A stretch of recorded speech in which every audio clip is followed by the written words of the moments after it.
Good evening, Chair. Calls to order the public hearing for Bill 26-002, Supplemental Appropriation Estimated Expenses, SSTAT, and MSDE. Mr. Sandlis, whenever you're ready.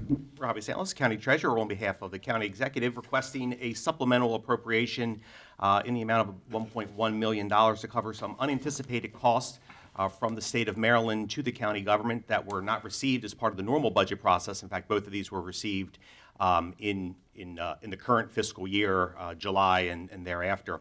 So there's two components here. First part is a little bit easier maybe to understand, which is our State Department of Assessments and Taxation. So beginning in 2011, county governments had to start sharing 50% of the cost of the State Department of Assessments and Taxation. These are the state agencies that do the property assessments, which case then the county applies their property tax rate to, but it was always controlled by the state. So again, beginning in 2011, the state, as part of a budget, that budget crisis during those years, shifted 50% of the cost to the counties. The way it more or less works is that the State Department of Assessments and Taxation estimates what their cost is going to be, then they prorate it according to the size of the counties, the number of properties and the like, and then they bill the counties respectively. It's an estimate, and then there's always a true-up kind of at the end. It could be plus or minus. So what happened here is in fiscal year 25, when they were applying the adjustment in the amount of a little bit over $200,000, they viewed it as a credit instead of as additional expense. So instead of having $200,000 added to our bill, it subtracted $200,000 to our bill. So we have to go and the State Department figured this out after the fact and sent out corrected bills. So more or less, we ended up not paying what we were supposed to pay in years past, and now they're catching up with this. Again, I think this was just a clerical error on their part, but it is indicative of something that has been happening a lot, and that is this direct billing of state services directly to the counties. The other one is a little more complicated, and this has to do with private pre-K component that's a part of the Blueprint Initiative.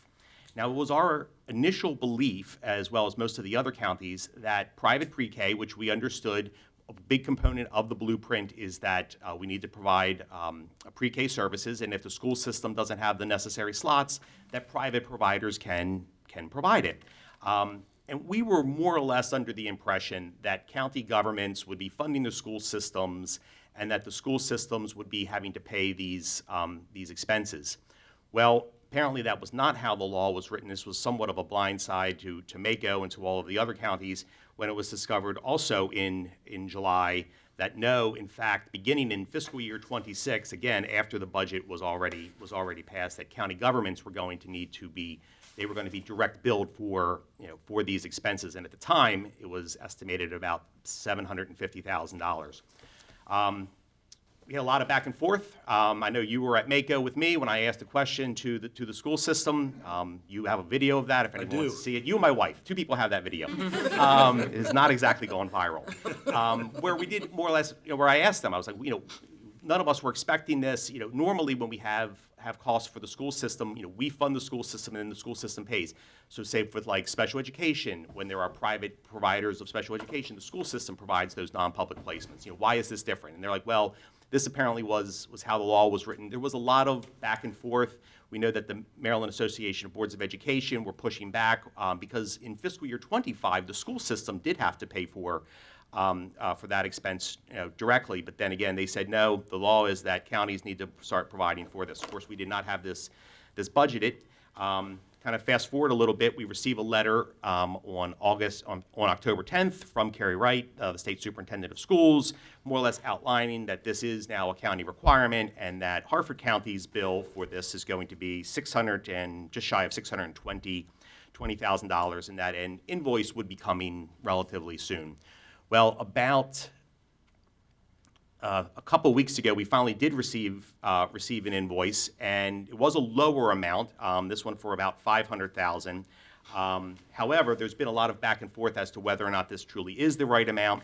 We don't receive a whole lot of information, on this invoice. What the county received was that we had 65 slots of Title I Tier 1 students at $7,648. Per pupil. That's our share. That's our 50% of the share, and that we'll need to pay this. We don't receive too much information. We receive birth dates of the students that were being served, their zip code, and then the program providers. And most of the program providers is under kind of the Maryland Head Start. However, there are also individual kind of home providers as well.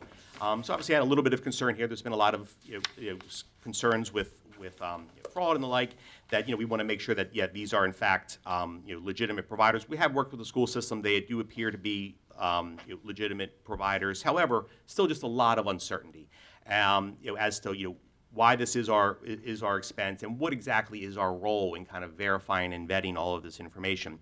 The unfortunate part is, again, this is all part of these additional state costs that we're now having to bear. We've had teacher pension costs shifted to us in the last couple of years. The State Department of Assessment and Taxation, which I said was at 50%, they now bumped that up to 90%, and now we're getting private pre-K. They've also passed on half of any wrongful incarceration lawsuits. That's certainly that you can't even begin to plan for exactly what that will be. And again, that ongoing trend that the state of Maryland is kind of pushing its obligations in many cases onto the counties. Not a whole lot we can really do. I think we do push back. We do try to see if we can find mistakes or errors or things like that. But at the end of the day, counties exist because the state of Maryland says that we exist. And so if we don't pay, they will ultimately take it out of our income tax or something like that. But it is, I guess, it's an ongoing problem that we are concerned about. But. Robbie, thank you for your presentation. You mentioned a video. That was not planned. We were at Mako, we were in the auditorium, and you asked a question of the state, and they couldn't respond. And then you further went out and elaborated on your concerns and the possibility of all these unfunded mandates. And I appreciate that. And I'm just so glad that I did video you, because I think it was a highlight of that Mako convention that year. So thank you for that. Council, questions at any time? Mr. Janjardana? Robbie, thanks. Question, you said 65 slots. Is that because the school didn't have the availability for the kindergarten? That is my understanding, that they don't have all of the availability. However, there is even, I still think, the option in order to use the private pre-K, and it's kind of fuzzy. And I'm not a educational analyst by trade, and so we do know, though, that next year it's going to be a lot more slots. So why is that? Because they're phasing up the numbers, and so that's another question I've asked. Like, okay, where does this end? So next year, what they have told us through the state process is that to plan on 1.5 million. Now it might come in a little bit lower if not all those slots are taken, but I'm like, well, is it going to be 2 million, 3 million the next year? Where does it all end? I mean, I think ultimately it ends at some type of universal pre-K. Now it will be on a sliding scale. So I think once you get beyond the tier 1 students that meet the certain income requirements, the parents will have to pay a portion of that expense. And so to the extent that the county had additional costs related to that, it would be less. But again, I think it's just an ongoing trajectory. And the school system will have no control over whether they have 65 or 100. It's based on these Title I. If they're going to come in and say we'd rather go here, is there any criteria, or how do we find out this criteria? And I think those will be when we have the school system here for the budget work sessions. I think this private pre-K is I mean, to some extent, since the county has to pay it directly. There is a little bit of that. It kind of goes through that normal, like the school system doesn't exactly have to worry about it in the same way. I'm not saying that they're not concerned about the educational aspects of this, but from a fiscal standpoint, it's now kind of our problem. And so how does that work? And it seems like they don't have to be accredited, because you said they could be also out of the home. Well, I think they're still accredited. So I don't want to say that they're not accredited. And my understanding is that they are, but they are home-based. Some of these are home-based providers. Okay. Now, I have asked the state this directly, and I was like, so you can verify people at MSDE that they're not just providing daycare, that they're providing educational things, and they assured me that they are verified and they are checked and all of that. But at the end of the day, like, we're not given a whole lot of information. We don't even, we don't know the exact students. We don't know. It's a little bit of like, hey, trust us. This is what your bill is. Well, thanks for asking the tough questions. Unfortunately, they're not giving you the answers that you're looking for and that we're looking for. So I don't know where we go from here. Now, other than we ask the school. Yes, and I will say that what I'm asking for here is the appropriation authority. We're not necessarily going to pay this this bill immediately. We do have time, and we are kind of going back and forth to make sure that Can we we can audit verify them? these. That is. It's a question for Yeah, and again, I don't think it's so much, with the school system itself. I mean, to me, I think it's just the nature of how the state program was designed. But the school system, I mean, ideally, I want the school system to be able to verify all these students, and I think the school system wants to. I mean, I did send them this invoice, and they were like, well, we would need the names and all too. So then I asked the state for them. I have not heard back at this point. Okay. So, but the school system has been a willing partner in this. I mean, they've gotten back to me. They're not, they are certainly helping to try to solve for some of these questions. Mr. Bennett? Hello, good evening. Thank you for bringing this forward. You're always really in tune with what's going on at the state level that impacts us at the county level as far as our share of paying for things. And I appreciate what you do at MACO twice a year to really push that issue. For those who don't know, Pillar 1 of the blueprint is the pillar that deals with the pre-K expansion. And 5 or so years ago, before I was on the county council, I served on the advisory board for Pillar 1 for the blueprint. And I really advocated at that time against the structure of how pre-K is set up with the private providers for a lot of what you talked to, because it's going to expand each year through 2029, and it only is going to become more and more expensive. And while they do complete extensive inspections of the work sites, there's all these requirements of anybody working in the site having at least a associate's degree if they're support staff and a bachelor's degree if they're the educator. There's no guarantee that they're using a curriculum that aligns with the kindergarten they're going to be put into, and all sorts of different concerns with it. And the cost is probably the biggest concern. At the time, I advocated for, why are we not putting upfront funds to build little buildings next to elementary schools to house pre-Ks? And that was not won out in that debate, but it is going to be a growing cost each year for the next several years. But a big question is, will they find private providers who want to participate in the program? Because it's not so great for them either, because they have to get their staff trained, get them new certifications, all sorts of renovations to have things at eye level for the children, and have things in multiple languages represented throughout the room. And it is a tremendous amount of work for the private providers. And 5 years ago, that was the big thing we were hearing from private providers is, yes, it is money for us, but it's not worth it for us. So anyway, I just really appreciate you bringing this forward, and I think it'll be good to be able to pass this, although I wish we weren't having to pay for these things. Thank you, Mr. Bennett. Anyone else? Ms. Dixon, do we have anyone signed up? There's no one signed up, Mr. President. All right, well, thank you. This will conclude this public hearing for Bill 26002, and we'll take it up at our next meeting. And I think we're okay to go right into our general legislative session, so we'll call to order legislative session day 26-012. I would ask you to please join us in standing for the pledge, followed by the opening prayer by Councilmember Jan Giordano. I pledge allegiance to the flag Of the United States of America, and to the republic for which it stands, one nation, under God, indivisible, with liberty and justice for all.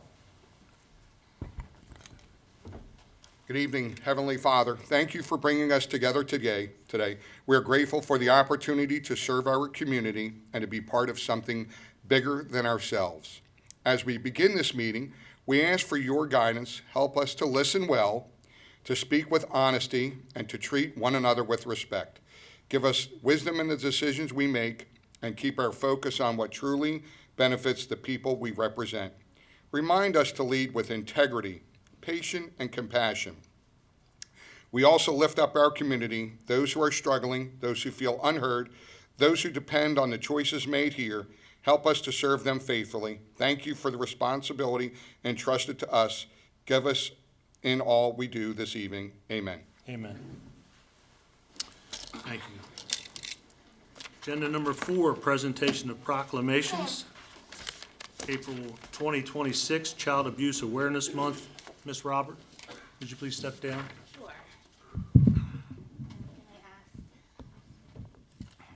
Get a microphone.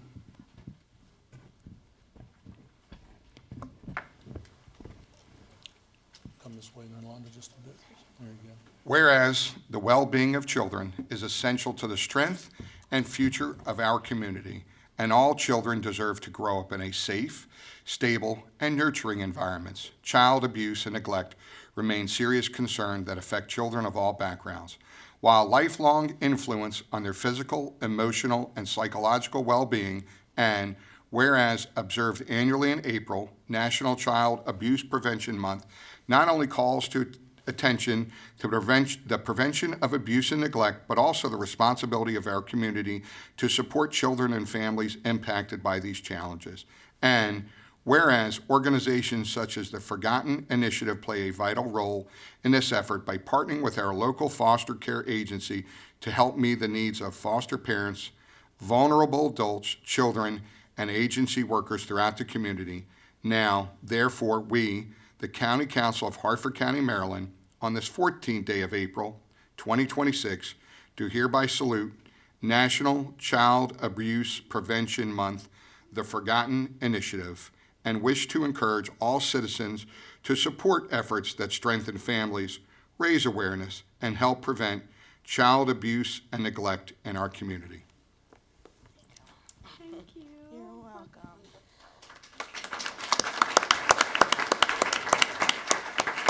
So I was at a fair last year, a resource fair, and found the Forgotten Initiative. And they're not very well known for what they do.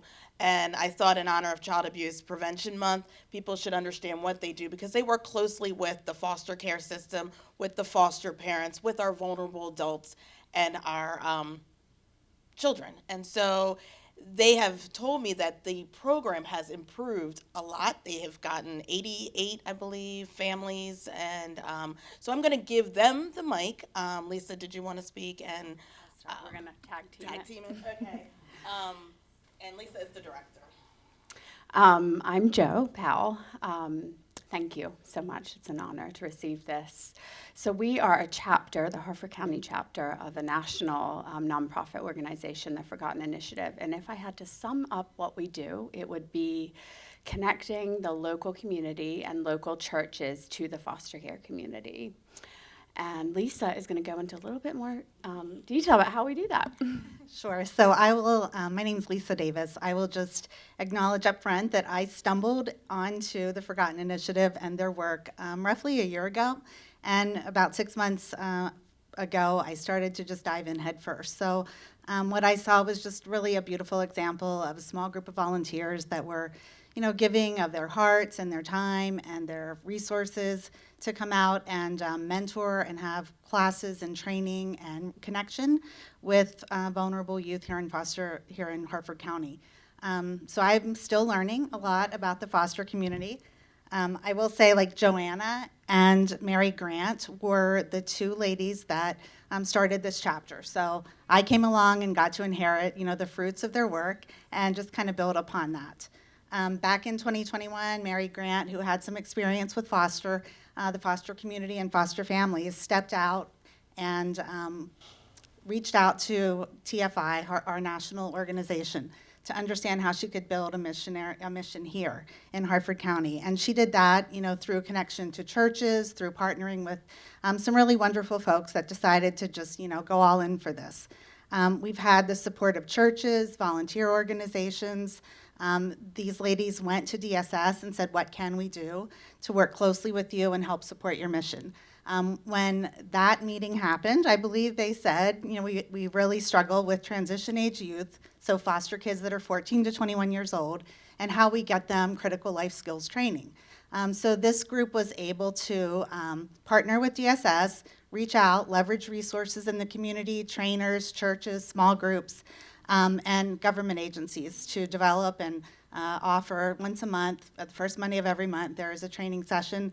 Typically, it's held at Christ Fellowship Church in Harford County in Forest Hill. And sorry about that. And it is about 3 hours. So what that looks like is a group of 15 to 20, 25 kids sometimes that come in.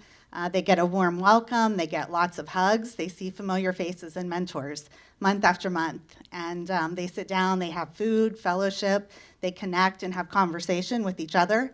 Some of these kids actually are living in group homes, foster homes. Sometimes they're in some level of independent living. And in some cases, they're in kinship care. We have sibling groups that belong or are in different living arrangements. So those kids will come and show up so they can connect with their siblings. So it's really, a pretty amazing thing to watch, and I had the benefit of seeing that. Joe, do you want to talk a little bit about? So we've been around about 5 years, and we are now just having some of our kids transition into independent living. And it's a huge challenge, and they need the community. And so we're really working towards supporting them once they age out and they lose the support from DSS. The other thing, I just want to do a shout out. We have been able to work closely with Harford County social workers, and they're amazing. There's a quote, I'm going to butcher it, but it's like, some heroes wear capes. These heroes carry, their files, and they take late night calls, and they are in these kids' corners. So one of the things we do, and this is all 100% donations from local organizations, churches, and the community, is we do monthly drops to DSS. We give them snacks and drinks, and we provided them with breakfast for Social Worker Awareness Month, because they are the glue that holds all of this together. Without them, and us coming alongside of them and saying, we appreciate what you do, and we see what you do, and we want to be a part of it, the kids suffer, and so, so if you want to get involved, we have stuff. We do. We have opportunities. We're growing our mission and our programs, as Joe said, continued focus on independent living, and that means, we see texts come through that a young lady is moving into an apartment, and we mobilize resources and furnish her kitchen or find furniture. Joe's husband went and put up her pictures a few days ago. So, it is really tangible, hands-on support.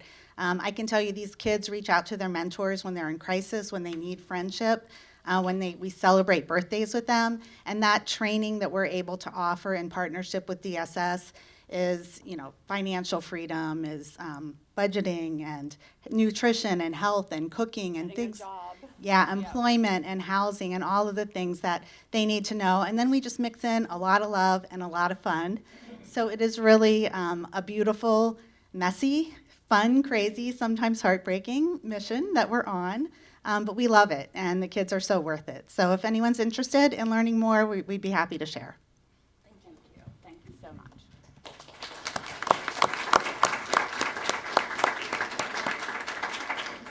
I'll have you guys move in this way. We're going to get you centered.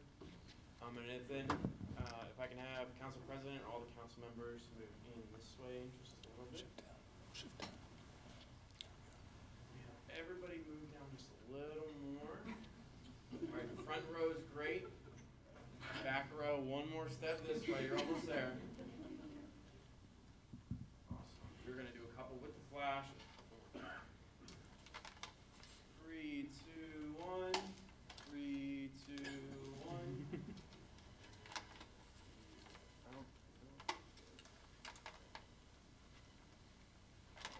Three, two, one. 3, 2, 1. Thank you, everybody. Thank you.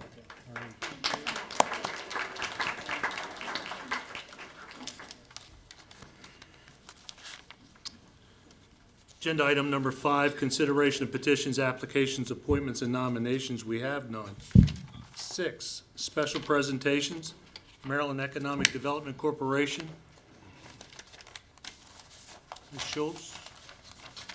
Mr. Sadowski.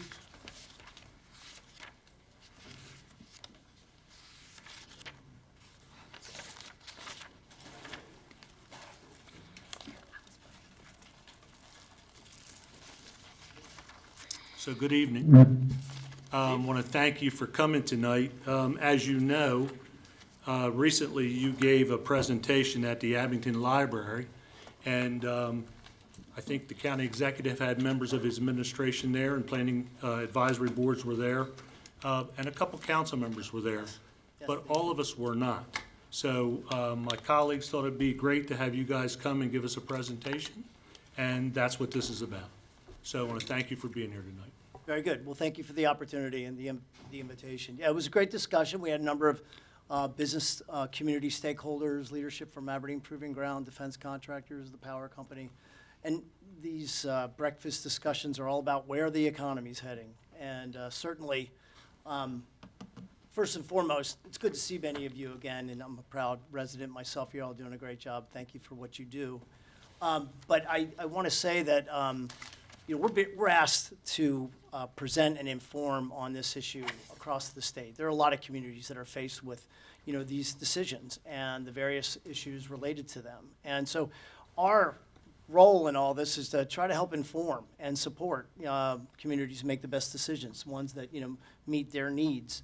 I mean, ultimately, the mission of the Maryland Economic Development Commission is to serve as a partner for state and local government entities to help them achieve their strategic economic development objectives, whatever they may be. Oftentimes, we sit down when communities have thoughts or ideas of what they want to try to develop or redevelop, and we sit down with them. We go over the various issues. We help do financial modeling. We can help come up with creative financing or infrastructure delivery solutions.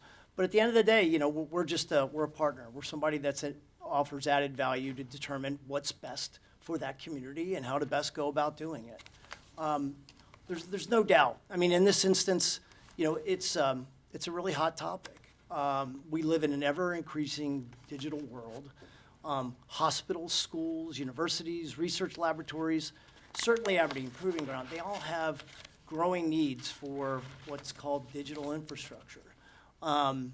And it's necessary in order for them to remain competitive, all those key institutions and members of the community. Our kids, I ask my kids to fix my phone or my iPad all the time.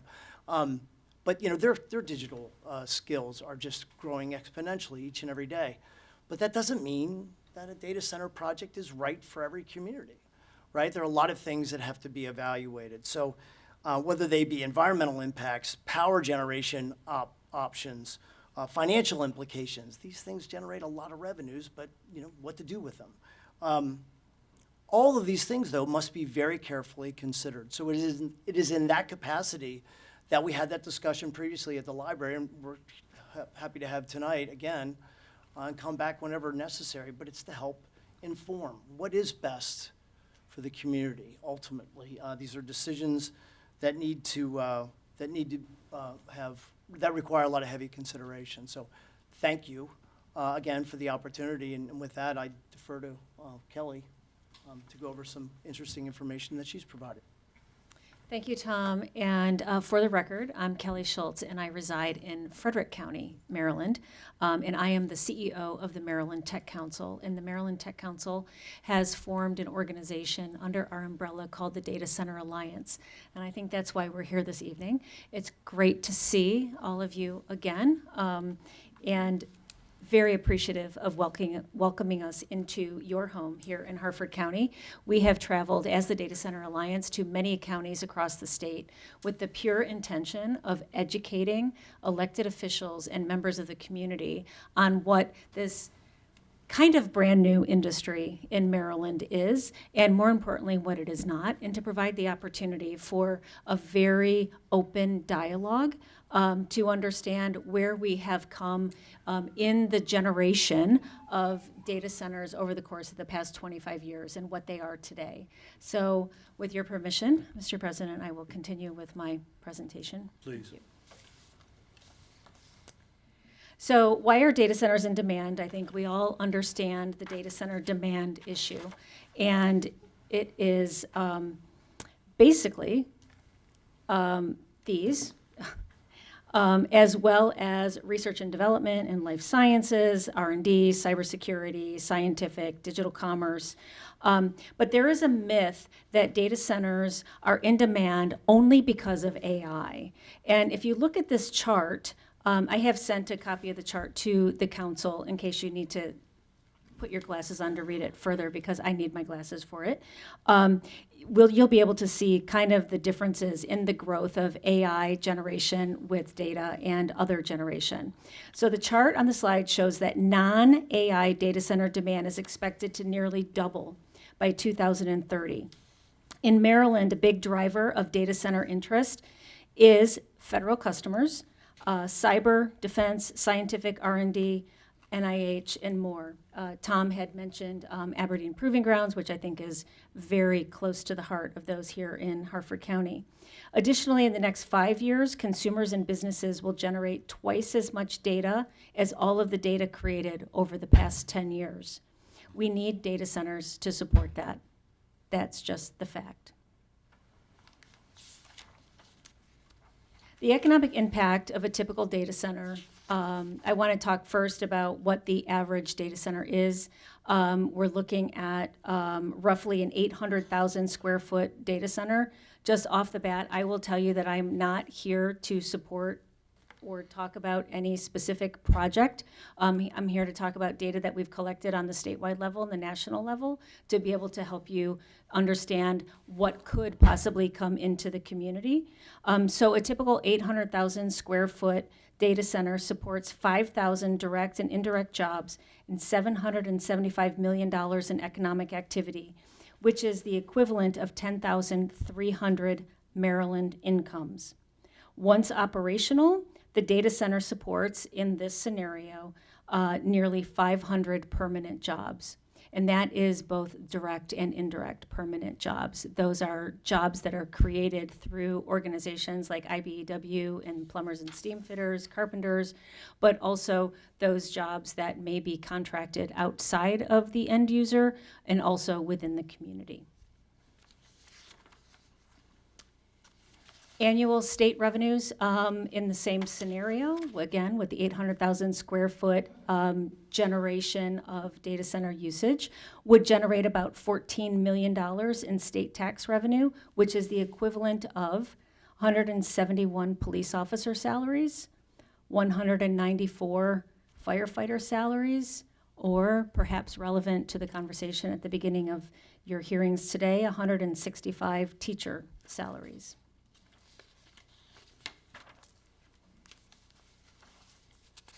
So currently what is happening in Maryland with the activities around data center, I'm going to give you a little bit of information that comes from the International Brotherhood of Electrical Workers, and I think that there are some in the audience today, otherwise known as our local IBEW chapters. They are very supportive of the data center growth here. Currently, there are 300 to 400 electrical workers employed within the Frederick project. You're going to hear me talk a lot about the Frederick project because that is the one project in Maryland that is actually up and running, that has gotten approval, that is in the construction mode. So a lot of our data is going to come, our current data is going to come from that project itself. So those 300 to 400 electric workers are currently at the Frederick site and also in Hanover, Maryland, working on a site there. There were 100 new workers hired at a prefabrication facility at the Frederick site. And I'll just talk a little bit about the Frederick Community College because the IBEW was able to launch for the first time at Frederick Community College new apprenticeship classes and bring in the largest apprenticeship class that they've had in years. 240 apprentices were accepted in year one, and all of them are employed today. Nobody is sitting on the bench. IBEW projects that 1,200 electric workers for the Frederick's core and shell work will be in employment through the process of the construction, and an additional 800 workers are estimated as tenant work. That's historical. IBEW has done a fair amount of work on this part of the state and the southern part of the counties, and in Frederick County, this is a new initiative for them. Many of the IBEW workers who are working on the project currently live in Frederick County and had previously been traveling to Virginia or other states for work before this project was started. So local tax revenues, again, I'm going to base it on some of the statutes and budget language from Frederick County, but the best way to understand the tax revenue impact is to look at this particular project because it is up and running. There is a 16 million square foot development that's occurring in Frederick County. The project is estimated to generate $215 million in annual tax revenue to the county once in full operation. That's about 40% of its current operational budget in the county. If half of those funds are dedicated to education, it's equal to 1,800 entry-level teacher salaries every year. I want to talk about the recordation taxes. The recordation taxes, as you as a council know probably far more than I do, are collected on the original sale of the property. And in the 1 year, in fiscal year 25, Frederick County was able to collect $50.6 million in recordation taxes. The chart in front of you shows how Frederick County breaks down their recordation taxes. As I was driving here today, I heard a report on the news that ag preservation across the state has been depleted because of state budget opportunities. And last year, with no state funding, Frederick County was able to put $12 million into ag preservation, one of the only counties in the state that was able to contribute to that program. Other funds, the general fund received $24 million, Parks and Rec received $5 million, and I'll also note that one of the pet projects of the county executive and the county council in Frederick County, which is a free transportation service, was able to be funded fully through the recordation taxes. Part of what we do at the Data Center Alliance is talk about some of the myths that are accompanied with the projects themselves. I want to talk just a little bit about water, but not spend a lot of time in case you have any additional information. Most of the data center projects that are happening right now are using air cooling, water cooling, or cooling with other liquids. And most of those looped systems are using wastewater treatment waters, and they're using that to cool the systems, putting it back into the wastewater treatment facility for potable services as it would normally do through county services in and of itself. That's called a closed loop cooling system, and that utilizes no aquifer water that's coming from the groundwater. It's all coming from pre-existing water. One of the other complaints or concerns I would say that we have gotten from people in communities is the value of their home pricing. And I just wanted to point this simple chart out that the value of home pricings, the median, first of all, Loudoun County, Virginia, let's just get that off our chest right now. Loudoun County, Virginia is the epicenter of data centers in the entire world. We're not competing with Loudoun County. We don't want to compete with Virginia. There's no way that anybody could have more data centers than Loudoun County anywhere on this planet. But in Loudoun County, which has more data centers than any other place on the planet, their median home prices are continuing to rise. And in Loudoun County, they rose 92% from 2010 to 2024, faster than the statewide average of 73.9%. And the county now ranks in the top 2% in America for median home prices. So they have not seen a decrease in home values in that jurisdiction.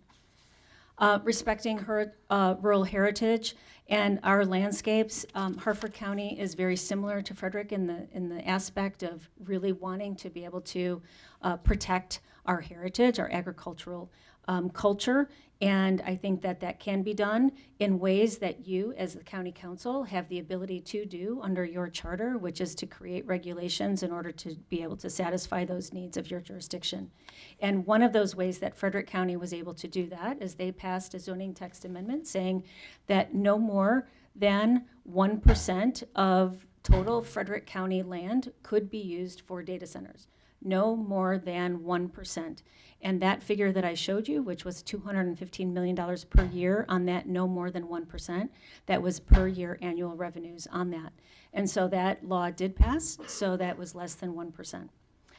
Developers also are responsible for putting 5 acres of farmland into preservation, into ag preservation for every 1 acre that they use for data center development. All of this stuff was done via county council vote and public hearings.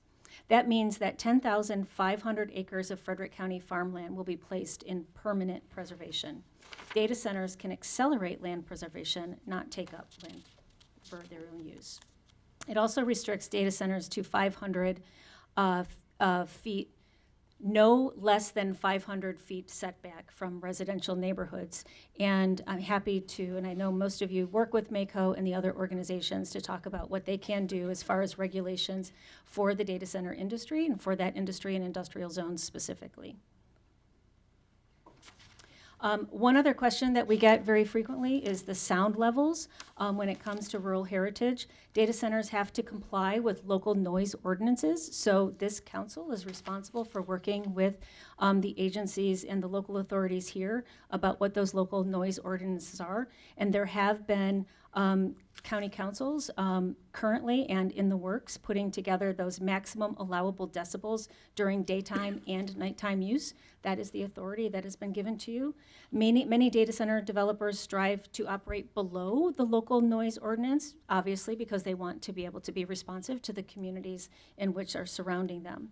And you can see on the chart the different level of decibels, but many data centers operate at 55 decibels, which is the equivalent of a normal conversation at the property line in which they're doing their business. Data centers pay for energy infrastructure, and I think this is really relevant considering the conversation that has happened in Annapolis this past year and then also the year before this. Data centers do require energy. We all know that, we're not going to deny it, but they have to pay for it. And Maryland is the first state to require data centers to pay for electric grid upgrades.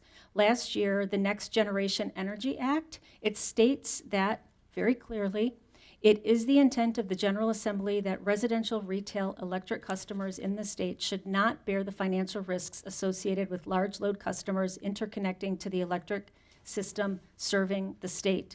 That means that every data center, every project in the state, regardless of who the utility and the provider is, will pay for that energy infrastructure. Local distribution costs for ratepayers do not go up simply because a data center is located in their county. And I'll just do an asterisk here, because a lot of people, family, neighbor, they are all asking, then why are my energy bills going up right now? There is no energy, or there is no data center that has come online since we've been having this conversation about data centers. So the energy usage right now has nothing to do with the data centers that are here. I don't know what just happened to that, but I'm just going to continue on. Data centers can help actually lower electricity prices. It's already happening around the country. There have been studies. A new study from Lawrence Berkeley National Lab found that states with the highest load growth due to data centers saw average electricity prices decline in inflation-adjusted terms from 2019 to 2024. And the states that do not, oh, you are so nice, thank you so much. The states with load reductions often saw prices go up. Why? Why does this happen? These studies are cited on our website and also on this presentation because more data centers means there are more large customers to pay for grid upgrades. In Northern Virginia, as we had already talked about, the customers pay 10% below the US average for transmission costs due to data centers paying for costs. We'll just catch up here for a second. Sorry to the audience that may have missed that. These are some other states that have talked about declining prices in their, I'll let the folks in the audience read this, and I know that I'm running out of time, but I just want to tell you that the Data Center Alliance is here not to plug specific projects, but to help to educate and to demystify and to demyth some of the conversations that are happening in our community. Some of those conversations are creating a lot of fear and misunderstandings, and we are having this dialogue here, hopefully with the intention to be able to understand what is actually happening the types of innovation that's happening within the technology community. We're here to support that, and most of all, we're here to support you and your constituents who you report to. So thank you very much for the time. Thank you for your presentation. I'm sure that there are a lot more issues that we need to be aware of before we even consider something like that. So, Mr. Bennett, would you like to start off? Hello. Thank you for being here this evening. I do have a series of questions. This is something that I've been thinking about and researching and working with the community on for the past 6 months or so. First, just trying to understand like who you all are in the context of coming and presenting to us. Like having a name like the Maryland Tech Council and Data Center Alliance are good names, but realistically, who supports / funds / amplifies your voice? Anybody can name themselves the Maryland Tech Council or the Data Center Alliance, but just trying to understand who helps bring you here today to get you going and to get you across the state of Maryland and all of that. I think that's important context to understanding your perspective. Sure. The Maryland Tech Council is a 501c6 nonprofit organization that has been around for about 41 years. We are a membership organization, so think the Maryland Realtors Association. The Maryland Tech Council, we represent industries which range from life science and biotech, everything in the life science industry, to technology in general. And that includes digital technologies, it includes agribusiness, it includes fintech, anything you can think about. We also have as members economic development offices from counties across the state, the university systems and independent and private universities, and then also a series of those service providers that support the industries themselves. Thank you for that. Early in your presentation, you cited 500 jobs being created for an average 800,000 square foot data center, but those jobs include indirect, jobs in a related field or, secondhand connected. What would be the direct number of jobs for an average 800,000 square foot data center? I work at the data center. Right, so that would be 500 permanent jobs after construction, right? So that was the slide, and I'm sorry if that was a little wishy, but for the 800,000 square foot data center, there's between 5,000 about direct and indirect jobs for that construction process, which, as we know, could take several years to go through that process. And then after that construction process is gone, 500 permanent jobs. And those permanent jobs, they're 500 people clocking in 40 hours a week at the data center? Hold on just a second. Am I allowed to answer the question? Yes, or- but hold on just a minute. Sure. We're recognizing one speaker at a time, and if I have to call you down again, we'll dump the chamber and bring you in one at a time. So please respect our rules and procedures. Thank you. Ms. Schultz. Thank you, Mr. President. So when you're talking about the end user and the permanent jobs, we're talking about the end user, which would probably be a hyperscaler, a large load user. And that employee for the 800,000 square foot would be probably about 120 jobs, specifically for that end user. But that end user contracts people to do the jobs. So a lot of the national reports that have come out showed, let's just say for an AWS, because people in Maryland are talking about AWS, they may employ 75, 85, 110 employees through AWS, but it's the local businesses that have full-time employees that are there as well that need to be counted because they are on site full-time 40 hours a week or more.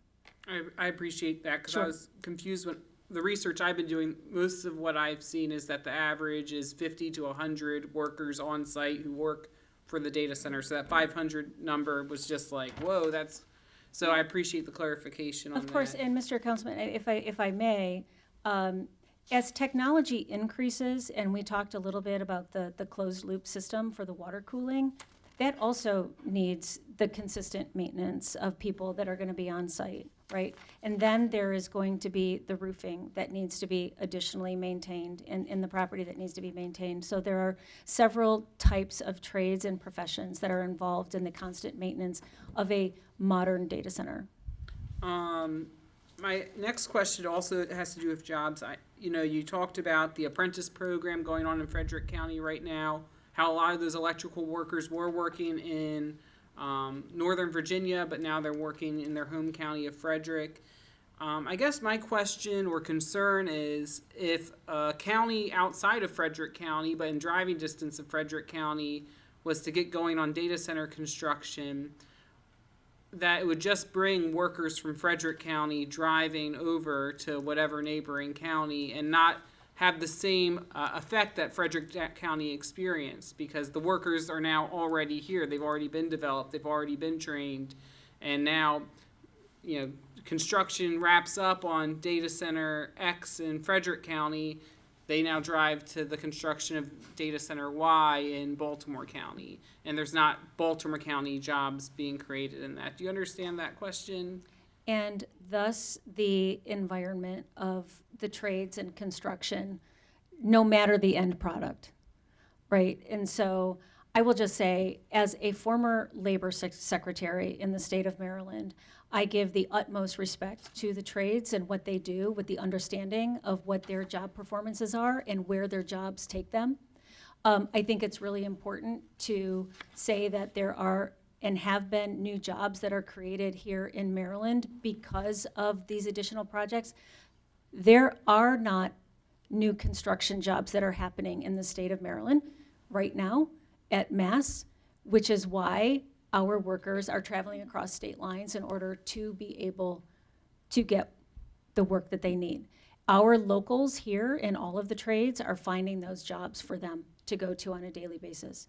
Having those jobs closer to home, it's amazing. Here at the Harford County Community College, I've been to the IBEW and the trades graduation ceremonies and watched those apprentices walk across the stage and be able to go out into this community with hopes of getting local construction jobs here. That is the hope for the jobs of the future as well. There is no guarantee that all of those jobs are going to be created and they're going to be in that specific location. But when that Frederick project is there for 10 years, that's about as permanent of a job as you can get in the trades. Thank you for all that. The Bay Journal had an article this past January that talked about how data centers increase the amount of forever chemicals that are found in water. And it talked about specifically even in closed loop systems, because there's the transfer of the water back to the water and sewer system to then bring it back and forth, that water intermingles with other water, and often our water and sewer systems are not fully equipped to clean out forever chemicals. So what you end up doing is, we're washing off and cooling off the data center, which is made out of materials that contain forever chemicals. They then get sent back to the water and sewer system. They intermingle with other water that's being cleaned, but now forever chemicals have been introduced to the water that's being used in people's homes and businesses. Do you have any thoughts on that? Sir, there's one thing that I am not, and that is an engineer. Mm-hmm. I play a lot of roles, but that is not one. I can certainly bring back information to the council if you would like some information on that specific issue with the water. Okay. Sure. There's a story out of Oregon that saw a sharp increase in rare cancers, miscarriages, and birth defects. And this was in a community that had a 10,000 square foot Amazon data center put in. So much smaller than what we're talking about. And Amazon recently settled for $20 million in a lawsuit with the community.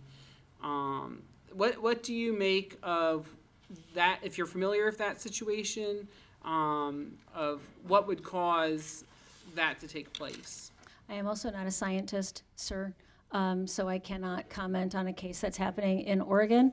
But I can just revert back to the fact that Loudoun County, Virginia has more data centers than anybody on the planet, and I have not heard that happening locally. I wanted to ask about electricity generation. A lot of people in the data center industry are really pushing for on-site generation of electricity to help sell the idea that, you know, we're not increasing load on the grid and helping to reduce or maintain energy prices. But oftentimes that involves natural gas and diesel generators on site.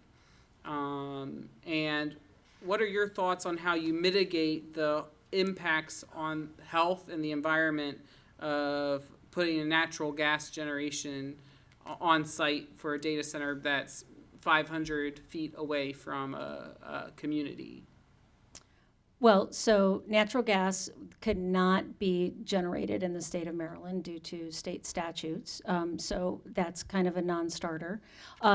And the largest data center, the Frederick location, was just received their diesel generating permits from the Maryland Department of the Environment that spent 18 months investigating the environmental and the ecological concerns of those, and they just passed those permits on last week. Thank you for sharing that, because Sure. the Sierra Club reached out to me, and one of the studies they shared with me was an Indiana data center, based on this study, released as much diesel emissions into the air as 4,000 big rig trucks over the course of that year, which is, you know, in a stationary position, in a big rig truck, it naturally disperses its diesel emissions because it's moving, but a data center is not on the road having kids, you know, honk next to them. It is sitting right there forever. But not being used consistently. But still over the course of that year, releasing as much emissions as 4,000 big rigs. Do you have any concerns around diesel emissions and diesel air contamination from data centers? This is what I will say about any concerns, is that this process that these organizations have to go through in order to get the permits, they start at the Maryland Department of the Environment. And what I know about the Maryland Department of the Environment is that they are the second most strict state environmental entity other than California in the nation. And because they have gone through very strict review by our state respected officials, I would trust them as the experts into what's happening in Maryland in their permitting process. And I know Maryland Department of the Environment is in the midst of doing a study on data centers that was mandated by a bill passed a year ago in Annapolis. Yeah. And that should be coming out in September. Correct. What do you anticipate being in that study when it comes out? I've been in this business a long time, and I don't pretend to anticipate anybody's decisions on these practices. Thank you for your time. Of course, thank you, Councilman. Thank you, Mr. Bennett. Mr. Giangiordano? Kelly, good evening. How are you? Thanks for coming up here from Frederick County. Of course. So you were talking about one of those facilities, 800,000 square feet, but then I saw the 16 million square foot Quantum Frederick campus. So that's the entire campus, correct? How many acres does that take up?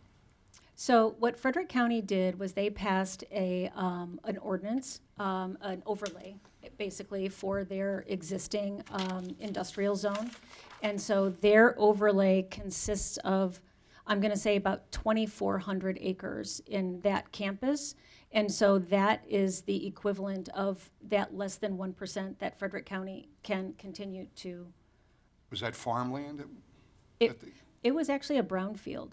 Brownfield, okay. If anybody's familiar with the old East Elko steel smelting plant, that was the acreage that was there, and that property had been a brownfield and vacant for 25, 30 years. And one of the things I think you said, and I want to just clarify because I couldn't hear, so you can't bring natural gas in, run your own power generation plant to fuel these data centers. You'd have to use electricity off of the grid?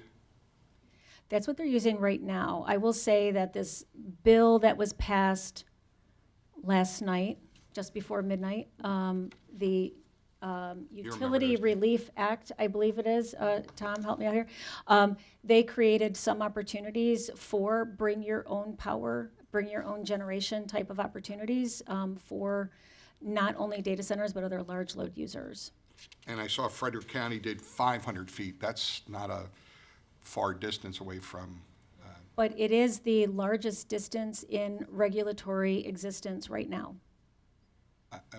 okay. So in the country, 500 feet's the largest.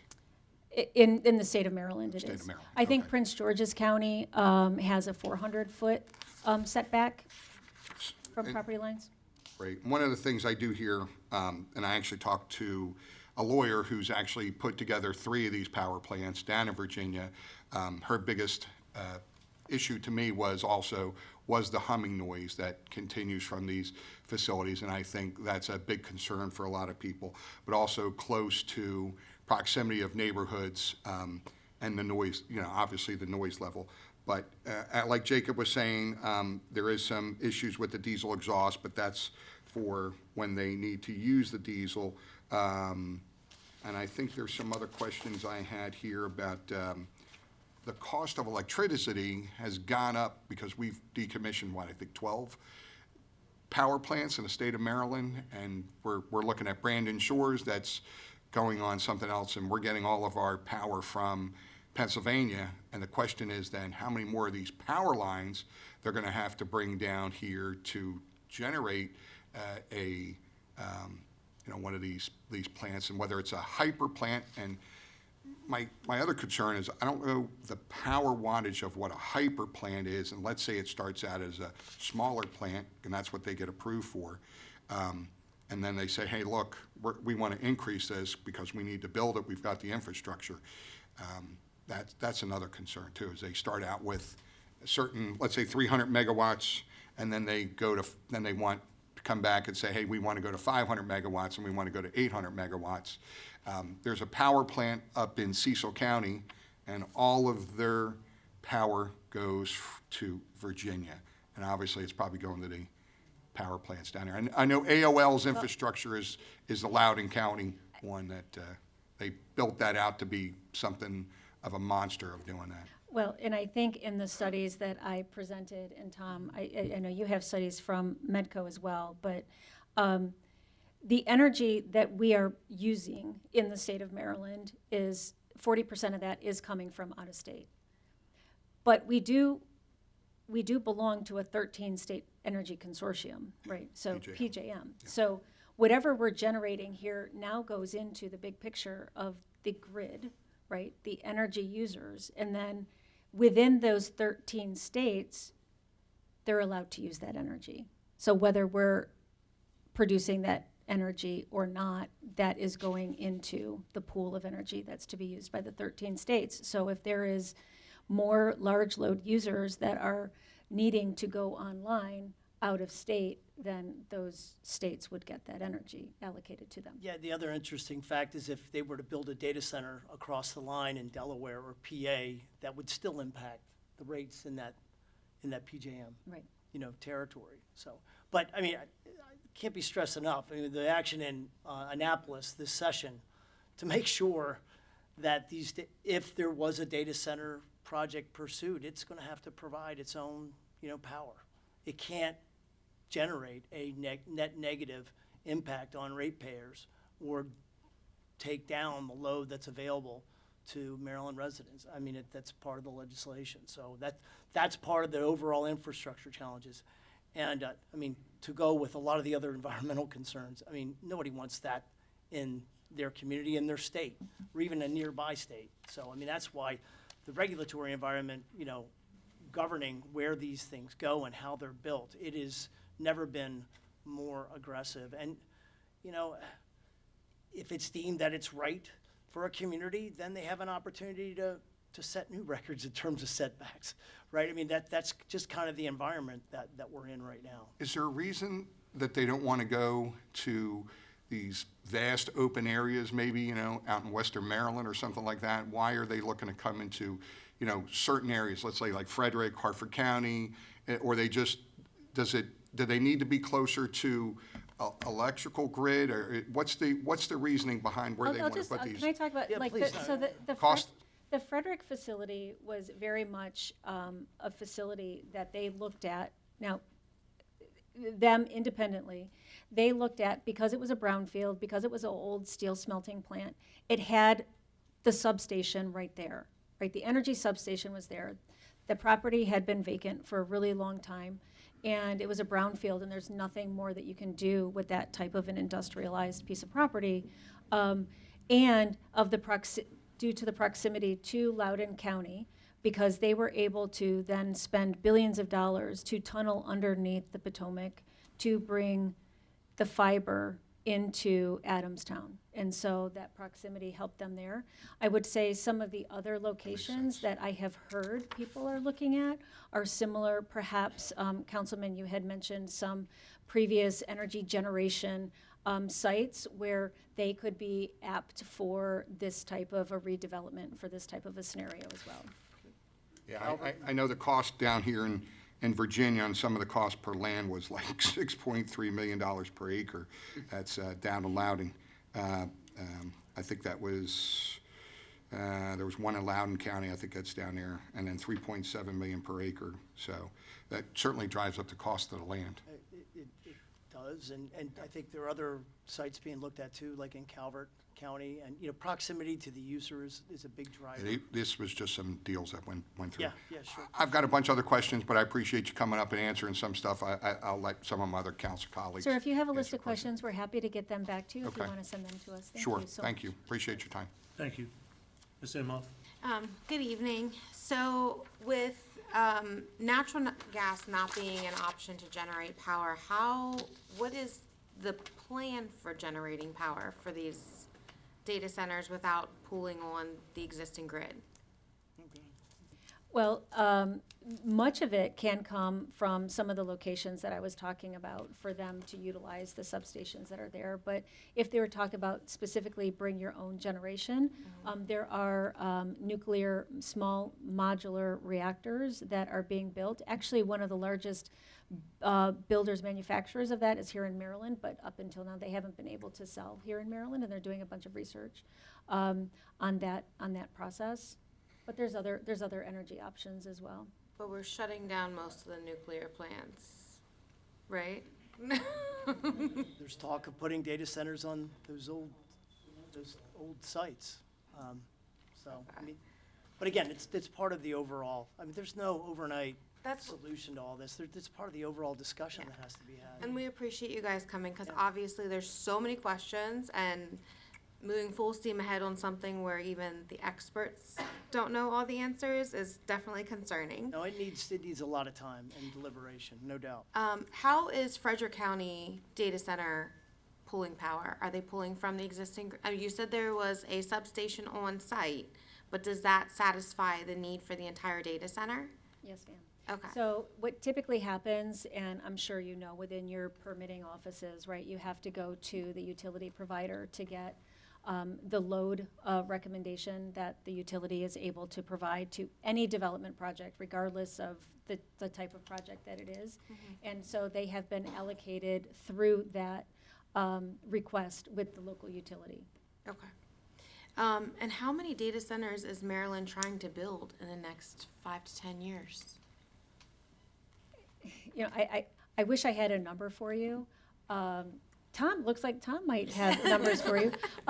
But Maryland is very low on the list of proposed projects right now. Maryland currently has, depending on who you talk to, and because there's SCIF types of data centers that we've made, there's about 44. So between 40 and 45 data centers that currently exist outside of this new construction opportunity in the state of Maryland. And I would say that there may be 19 or 20. Am I thinking of that correctly? It's per the latest data from March, I think there are 12 under construction right now. And those would be those that are in Frederick County. That is, those are the only ones that have been approved for construction. Virginia, by contrast, sorry, just to share a fun fact, just shy of 500 proposed. There are 136 under construction. So just by, Right. So we are not to say that we need to go. We're at the very bottom of the list. Right, So as to how many exactly there will be, I think this is one of the reasons why we chose, Councilmember, to your question, to create the Data Center Alliance, was to talk to local jurisdictions and to counties, because all of you really do have the power to determine what those regulatory processes are and how to bring a potential project into your jurisdiction. Not here to support one or any of the proposed projects, but just to say, I know that the questions that come up at the county level about the increased lack of funding that's coming from the state to help to support some of those critical programs within the local areas is something that's going to continue. And that's just a fact. And we want to be able to see how there can be this coexistence between an industry and a community so that people really know what they're getting and the community knows that their elected officials have been educated. And I'm very grateful for the opportunity to try to help with that. Thank you. Hi. Mr. Robert? Thank you. And thank you both for coming in and presenting. I saw the presentation at the library. And actually, I have spoken to the council members in Frederick. And I spoke to them about how their process went and about how they took the pause to kind of look, rethink, look at the area in which they told me about East Alco and choosing that location. It seems as if, though, there's still a lot of uproar about some of the noise, where the location is, to the residents, even with that 500 feet. Have you heard some of what I'm talking about? Is there, I was even referred to look at Montgomery County Data Center because they're saying as much as it's more expensive, it's quieter, it's efficient, but it's expensive. And so what does that look like? So there are no data centers that have been plugged in Frederick County since the construction. So if you're talking to folks and they're talking about noise from the site, I'm assuming it would be construction, which you would get any large development project. I can't respond to that part of it, but there is no data center noise from the operation of a data center at this point in time. Okay. So, and I don't know about a specific Montgomery project that you're talking about. I know that there's a proposed for, again, an old energy generating facility in Dickerson, Maryland, which is at the north part of Montgomery County, that is considering a data center project there, but I don't know where that stands in the permitting process. Okay. Yeah, I think that's what they were talking about, looking at the cost difference and what their data center was, but I didn't know if you knew any I'm more not paying anybody's information. bills for them, so I don't know how much they pay. And as it relates to like the water, and you talked about reusable water, does any of that affect, the community? Do they have to, are they gonna be billed extra for water? That question has come to me. From my understanding, the arrangement that Frederick County made with the closed loop system for the water system, there are no additional costs because there's no real actual water usage. So the water comes from the treatment plant through the facility, and then it goes back to the treatment plant. Okay. And then any infrastructure upgrades would be made by the developer with that. Okay, thank you. Of course. Thank you, Mr. Robert. Anyone else? Mr. Riley? Thanks, Kelly and Tom. Who was the developer? Who pushed it in Frederick County? I know it wasn't the county council. There had to be somebody that said, hey, we would like to have a data center here. Currently, the developer in Frederick County is a company called Catellus. And is Catellus going to be the owner of that data center? No. The way that it is structured, Catellus is a land developer. They do land development, so they've done all of the infrastructure across the numbers of acres, and they are the main owners of the property right now. And so with the different data center structures that will be built on that property, a new owner will purchase that piece of land, think kind of like a condominium, kind of a purchase, and they will build the structure. So there is an organization called Rowan that right now is building a couple of those, and then what Rowan does is lease out those facilities to the ultimate end user. So you'll have multiple owners in a particular site. Well, It's like multiple tenants, like there'll be a developer of the park and then they'll Tenants. lease and or sell. like an industrial park. Yeah, exactly. And have you thought of when you have issues, everybody's pointing their finger, it's the other guy, or it's the other guy, or it's that guy. It's not us. All I have to do is look at my Thanksgiving table, and I can tell you everybody's pointing the finger at somebody else, right? But I think what the county has done to I think your overall question, Councilman, is that the responsible party is not even just the end user, that all users are responsible to the regulations, to the noise ordinances, and to be having to follow the regulatory scheme that honestly the county council put years of work to be able to develop a product that is working for everyone concerned. Thank you, Mr. Riley. Anyone else? Well, Kelly, Tom, thank you both for coming tonight. We appreciate the input and the information. And I'm sure that there'll be more questions coming your way down the road at some point in time. We're here to help, Mr. President. Thank you very much for listening to us Thank this you. evening. Thanks, good seeing you. Thank you. Appreciate it. Thank you. Agenda number 7, approval of minutes, public hearing April 7th, 2026. Legislative Day 25-011, April 7th, 2026. Are there any corrections to the minutes? There being no corrections, the minutes stand approved. 8, introduction and considerations of resolutions. Resolution 00726, Master Water and Sewer Plan Update, Spring 2026. May I have a motion? Council President, I move to approve Resolution 007-26. Thank you. May I have a second? Second? Thank you, Mr. Riley. It's moved and second to approve Resolution 00726. Is there any discussion? Hearing none, Ms. Dixon? Mr. President, Aye. Mrs. Robert. Aye. Mrs. Emhoff. Aye. Mr. Jan Giordano. Aye. Mr. Riley. Aye. Mrs. Bolsados. Aye. Mr. Bennett. Aye.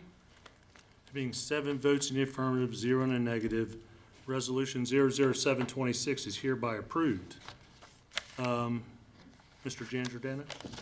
Bill 26-004, Charter Amendment, Qualification of Council Members as introduced by Council Member Jan Giordano, an act to propose an amendment to Article 2, Legislative Branch of the Harford County Charter as amended by reappealing and reenacting with amendments, Section 207, Qualifications of Council Members, to set forth that during the term of office for council members shall not hold an employment in Harford County Board of Education or in the Harford County Sheriff's Office, and to require the submission of this amendment to the legally qualified voters of Harford County for their adoption or rejection in accordance with Section 905 of the Harford County Charter.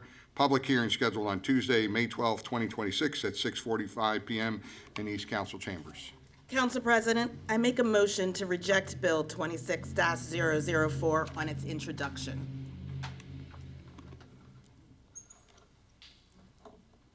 We have a motion. Do we have a second? Second.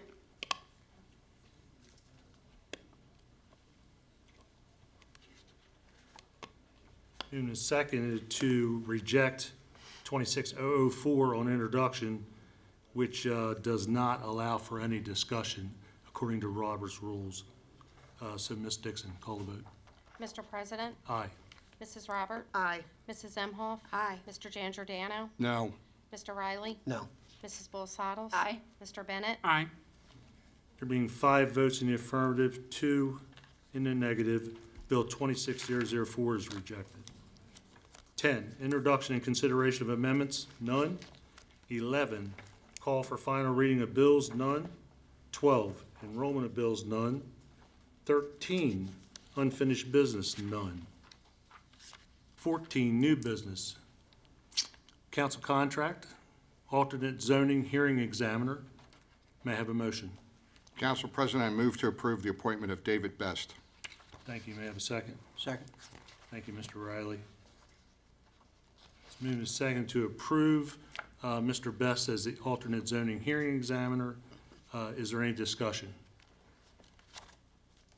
I think it's appropriate, Ms. Aleggi, to give some background on why we're making this appointment. Sure. As everybody knows, we do have a hearing examiner. Turn your mic on. It's on. You just gotta be closer to it. I have to be louder? Yeah, no. Yeah. No, it's not on. Is it good? It's, no, it's not on. Okay. Hold on. Is it? Okay. Oh, we did have issues with that. Okay. Under our charter, we employ one or more zoning hearing examiners. As you know, Bob Cahoe is our regular hearing examiner, but every once in a while, we need to employ an alternate if there's a conflict. Last year in June, if you guys will recall, you approved a one-year contract for retired Judge Emery Plitt to act as our alternate hearing examiner in the case of a conflict. We do have a case where Mr. Cahoe has a conflict. It is coming up on a hearing in May. However, unfortunately, Judge Plitt advised us that he is no longer able to serve in the capacity due to health issues, so we had to employ an alternate hearing examiner for one case only. So the contract that's before you is for one particular case in which Mr. Cahoe has a conflict. We do not have anyone employed on a regular basis at this point. It doesn't happen often, but we'll handle it as needed if there are upcoming conflicts. So David Best is the zoning attorney who you are looking to hire for the case that's supposed to take place in May. Thank you. Any other discussion? Ms. Dixon? Mr. President, Aye. Mrs. Roberts, Aye. Mrs. Emhoff, Aye. Mr. Giangiordano, Aye. Mr. Riley, Aye. Mrs. Bulsaddles. Aye. Mr. Bennett, Aye. There being 7 votes in the affirmative, 0 in the negative, the appointment is hereby approved. B, Rules of Procedure of Harford County Council. You heard some discussion last week in reference to our citizens giving their name and address as they stand up to speak. And this is a discussion that Mr. Giangiordano and Mr. Bennett and I have had off and on.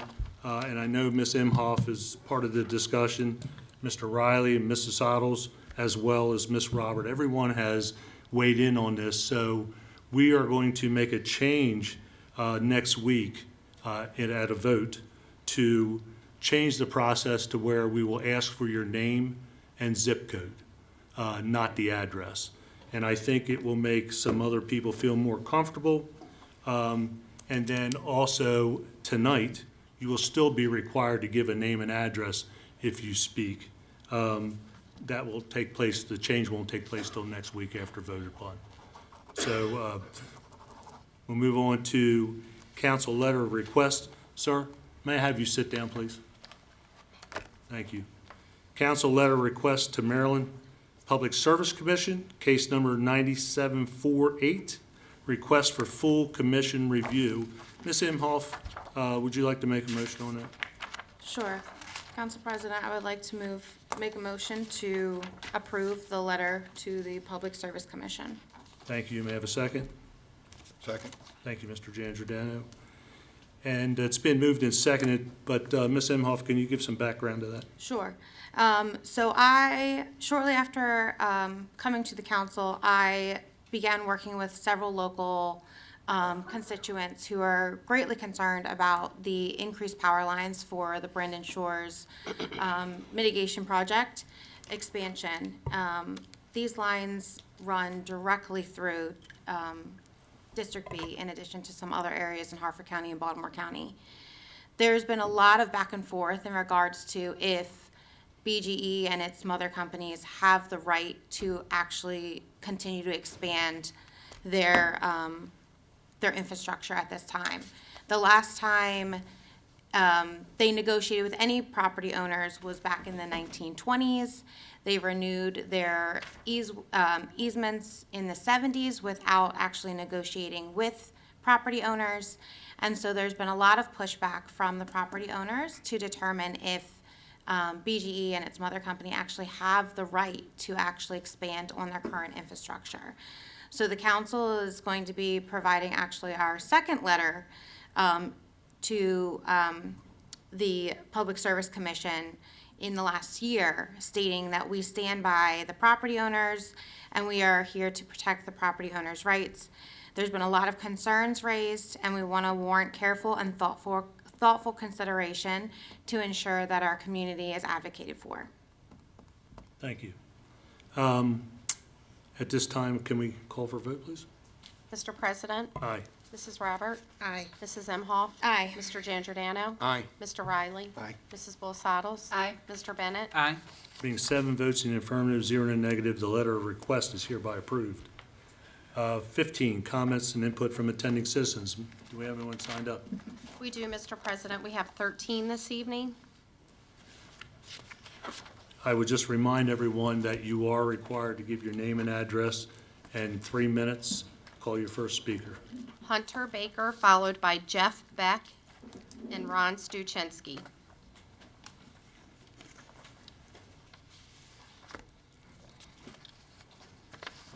Good evening, sir. Name and address, please. 215 Hemlock Lane, Aberdeen, Maryland. And your name? Hunter Baker. Thank you. Good evening, Council President and members of the County Council. Tonight, I would also like to speak about data centers. The Data Center Alliance is an interest group that tells people how safe data centers are, or rather how safe they could be, if they follow proper regulations for energy use and water consumption.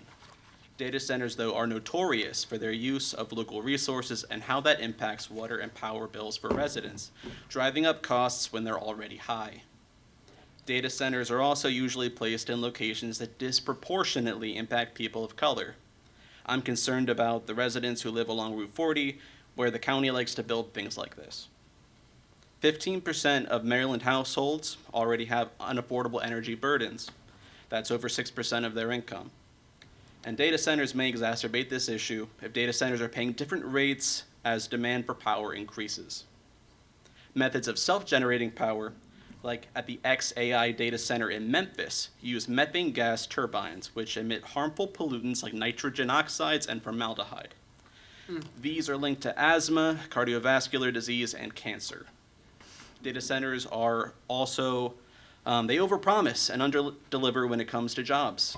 In Abilene, Texas, OpenAI claimed its data centers would create thousands of jobs, but will only have 100 full-time employees on site after construction is complete. John Johnson, chief executive of data center operator Patmos Housing, told the Wall Street Journal that data centers create the lowest number of jobs per square foot in their facilities.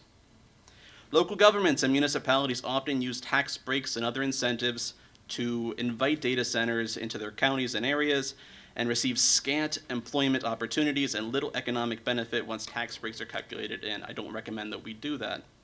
Harford County should be very skeptical of data centers and their impacts on our residents and the environment, and I plead with the council to pass a moratorium to take the next 6 months to consider the risks of the data centers and the opinions of the people here in the county before selling us out to big tech. Thank you. Thank you, sir.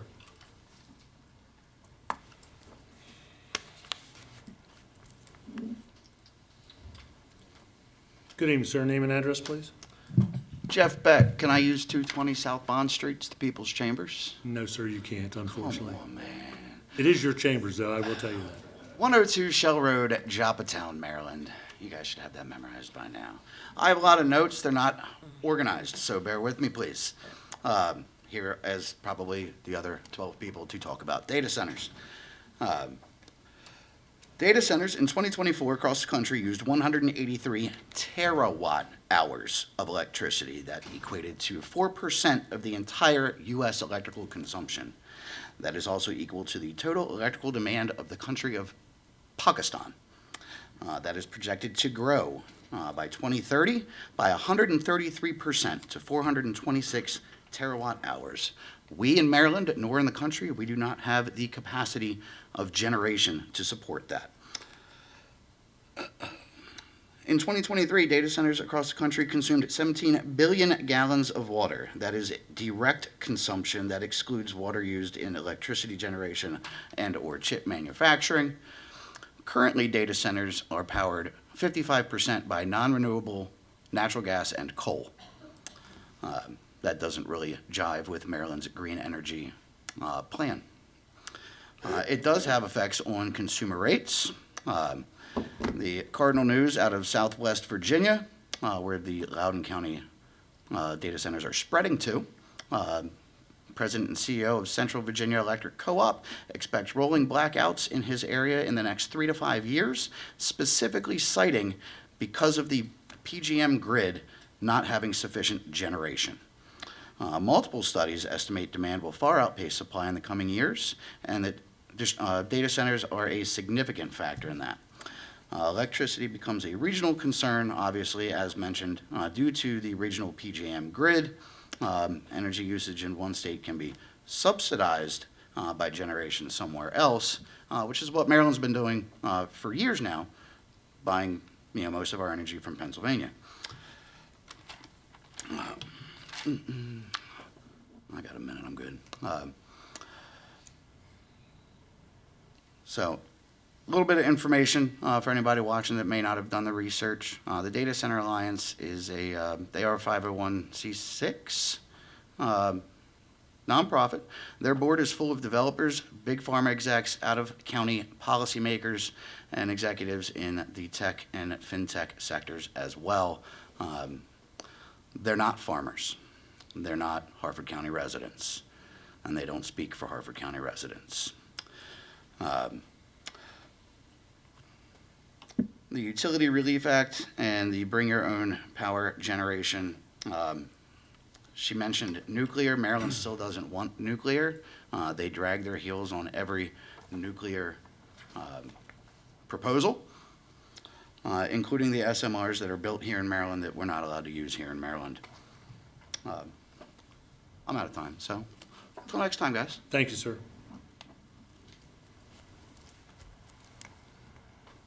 Good evening, sir. Name and address, please. Good evening, Ron Stuchinski, 319 Marina Avenue, Perryman, Maryland. I'd like to speak tonight about data centers and the next environmental crisis has already started and will continue to impose on all of us. Most cases of data centers across the world, the same communities already overburdened by overdevelopment and pollution are now being targeted for these facilities. AI may be the future, but the infrastructure behind it is anything but clean. These facilities consume staggering amounts of electricity and water, rely on toxic chemicals, run fleets of diesel generators, and increasingly require new fossil fuel power plants just to keep their servers running. Across the country, communities are starting to realize that the AI boom isn't just about technology. It's about land use, pollution, energy demand, and corporate subsidies. As I stated, in most cases, the same communities already overburdened by overdevelopment and pollution are now being targeted once again as locations for these massive facilities. Developers and tech companies are racing to build these massive facilities as fast as possible, often with little transparency and very minimal environmental oversight. Sounds very familiar to many of us in this room.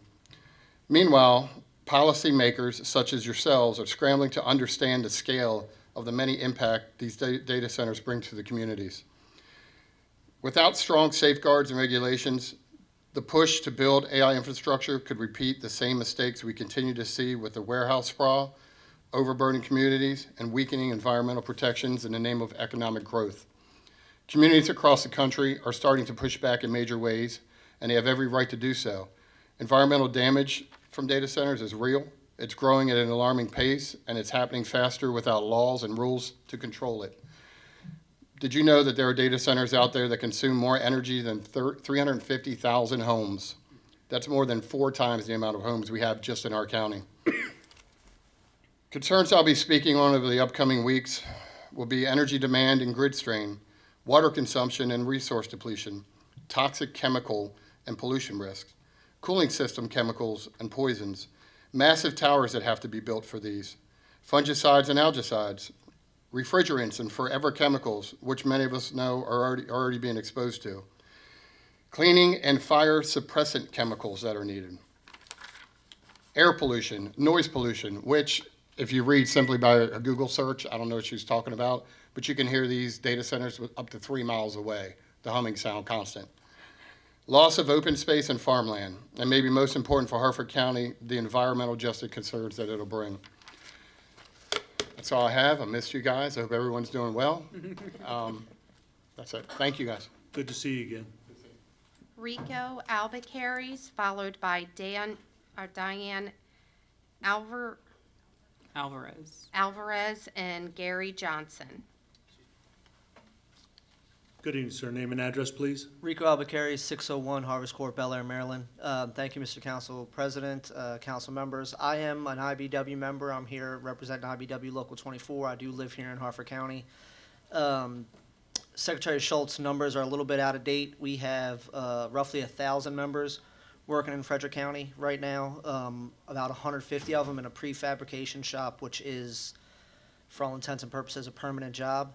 And to Councilman Bennett's earlier point, I got my opportunity to start as an electrician because of a major project that was happening at APG. It's the only reason that I had the opportunity to start. And I've had over a 15-year career in the IBW because of that. So major projects do create a demand for workers nearby that they will have a lifelong career. Want to touch base a little bit about the fact that oftentimes construction jobs are considered temporary. Any tradesperson here, I'm not sure if there are any, all of our work is always temporary, but who here is in a job for 10, 15, 20 years? I mean, some folks are, but everyone up there, God bless you, all of your jobs are temporary, essentially.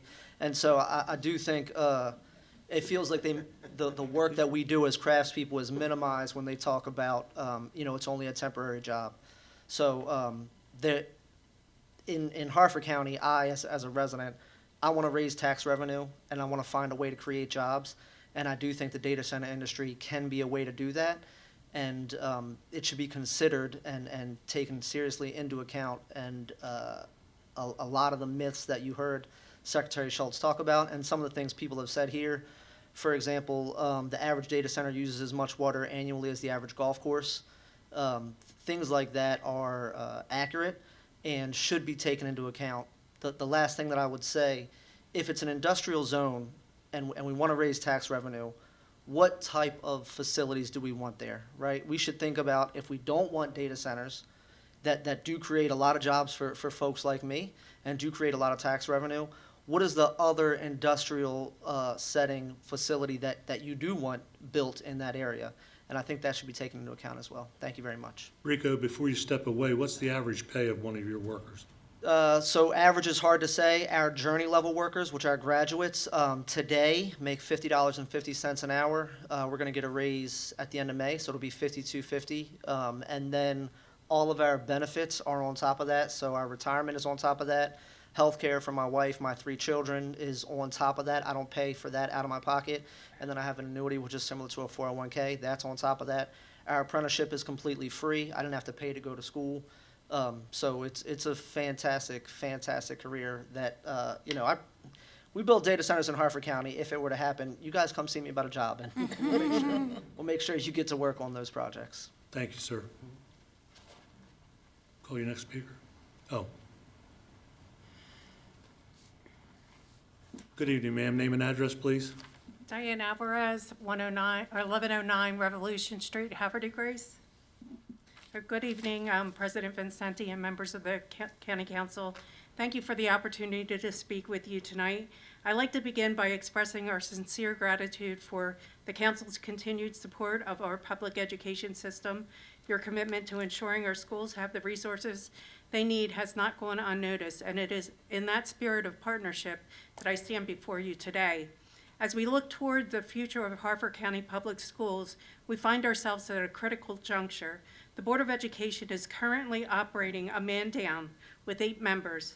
In a system built on collaborative decision-making, an even-numbered board is a recipe for gridlock, leaving essential work unfinished and vital decisions in limbo. At this moment, we truly need all hands on deck. The board is currently tasked with one of its most important responsibilities, the selection of a superintendent who will lead our district for at least the next 4 years. This is a foundational decision. Only one of our current elected members is seeking a new term. This means the individual appointed to this vacancy will be among those who will have the most to gain and the most to contribute. By being part of the selection process from the beginning, they will be the ones working side by side with the new leader to shape the future of our children's education. Mr. John Street has stepped forward to meet this challenge. He has successfully navigated the application and interview process, proving himself to be exceptionally qualified. As a master mariner with decades of experience managing global operations and complex negotiations, he brings the type of logistical and leadership precision the board requires. Furthermore, as an 11th generation resident and HCPS parent, his heart is firmly rooted in this community. Mr. Street has made himself available to the council, and some have met with him. There is no reason to delay his appointment. You have the power to ensure our Board of Education has full membership required to do their jobs the taxpayers expect of us. I implore you to confirm Mr. Street's appointment before the end of April so that he can participate in the interview process, and we may return to full capacity and continue the urgent work of serving our students. Thank you for your time. Thank you, ma'am.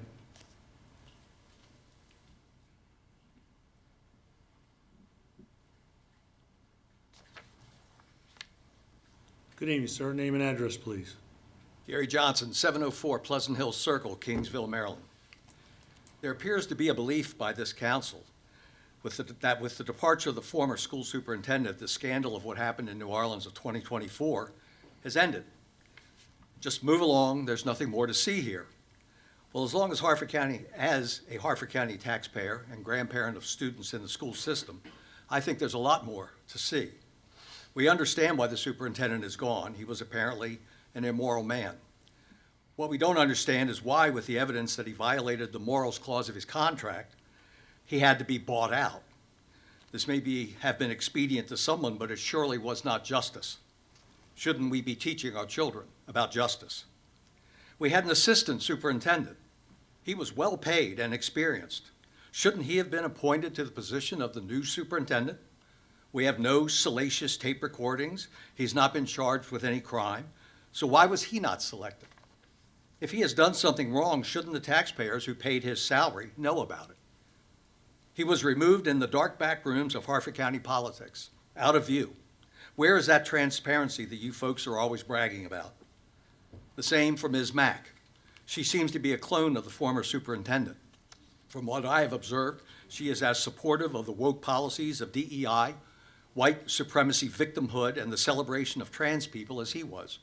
And yet, she was never subject to any public scrutiny where the Harford County Council or the public at large could see what kind of leadership she would provide.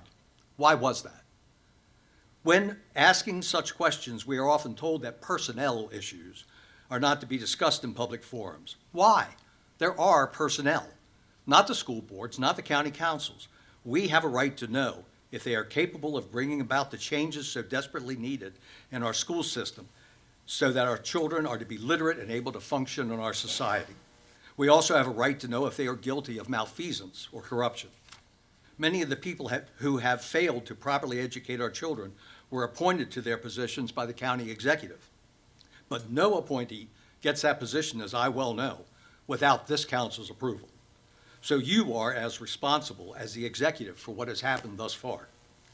Testing has proven that, in the main, our children can't read, can't write, and can't do math at grade level. If the future is no different than the past, I fear for our children's future and the future of Harford County and the United States. P.S.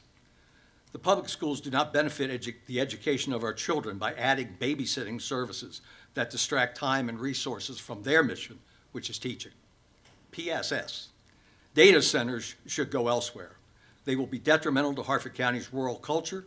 We don't have the energy that would be needed to support them. Thank you. Thank you, sir. Diana Sadowski, followed by Gregory Thomas and Linda Stein-Flint.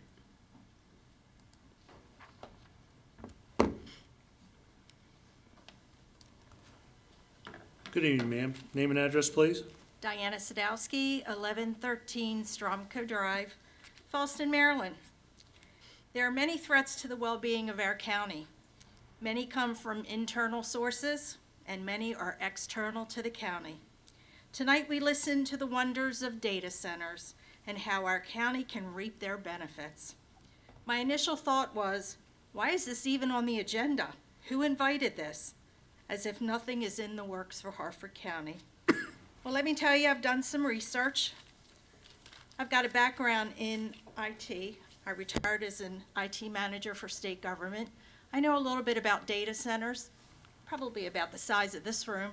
I can't imagine the utilities required for the 800,000 square foot data centers. Rural communities increasingly oppose data centers due to concerns over high water consumption, increased noise, and loss of farmland. Residents rightfully fear the industrialization of rural landscapes, and that promised tax revenues do not outweigh environmental, energy grid, and community impacts. With regard to water, data centers require immense water for cooling and create significant energy demand, often raising utility costs for locals. Many people have private water sources. That's going to create a problem. I did some research real quick while they were talking, and she mentioned specifically that data centers are experiencing rising, or no, she said that the costs were declining, and that's not true.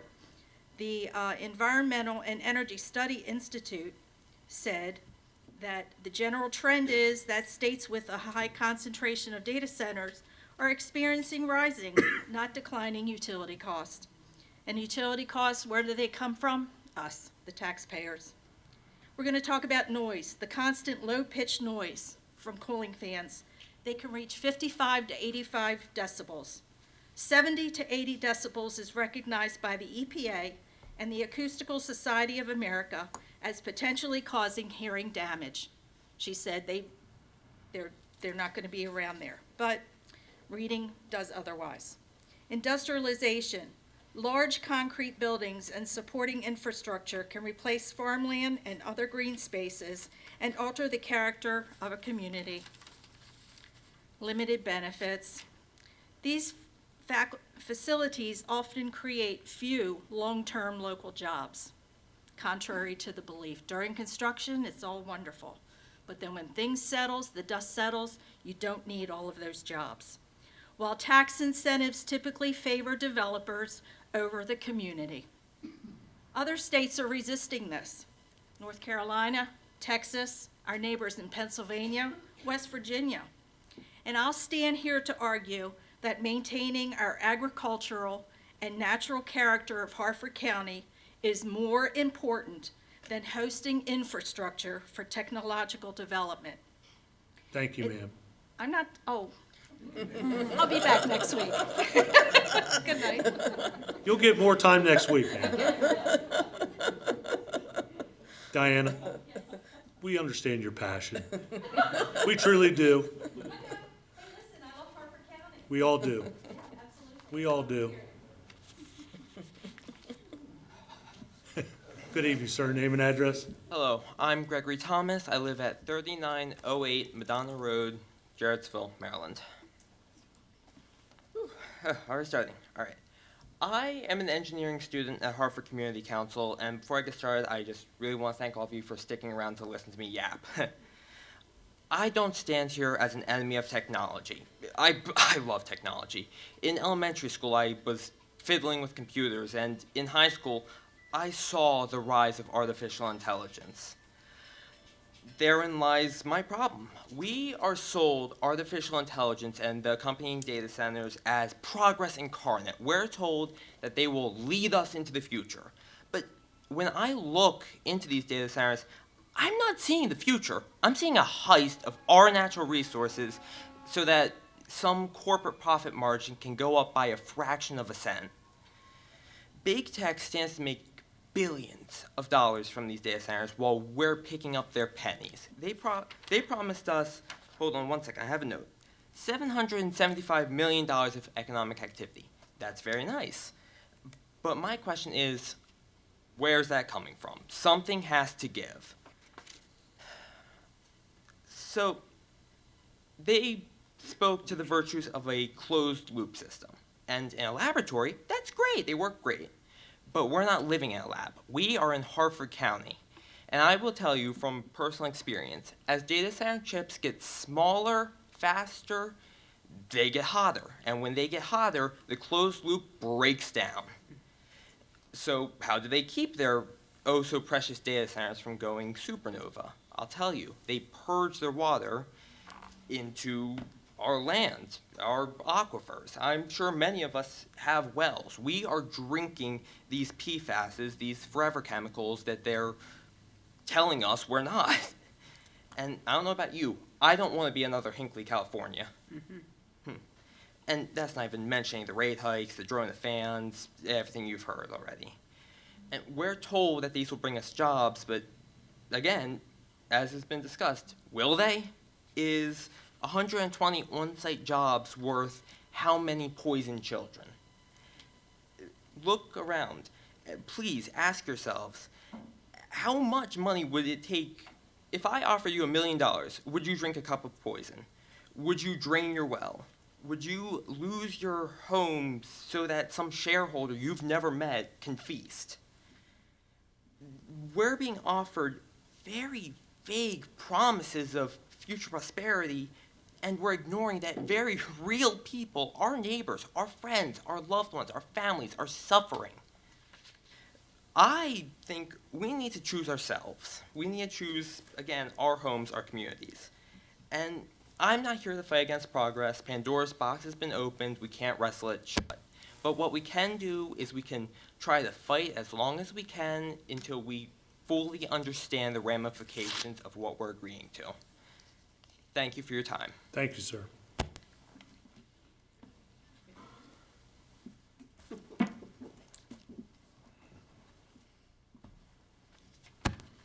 Good evening, ma'am. Name and address, please.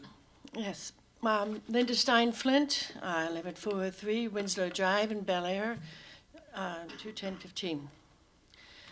So first, I would like to ask you to consider supporting the state transportation. The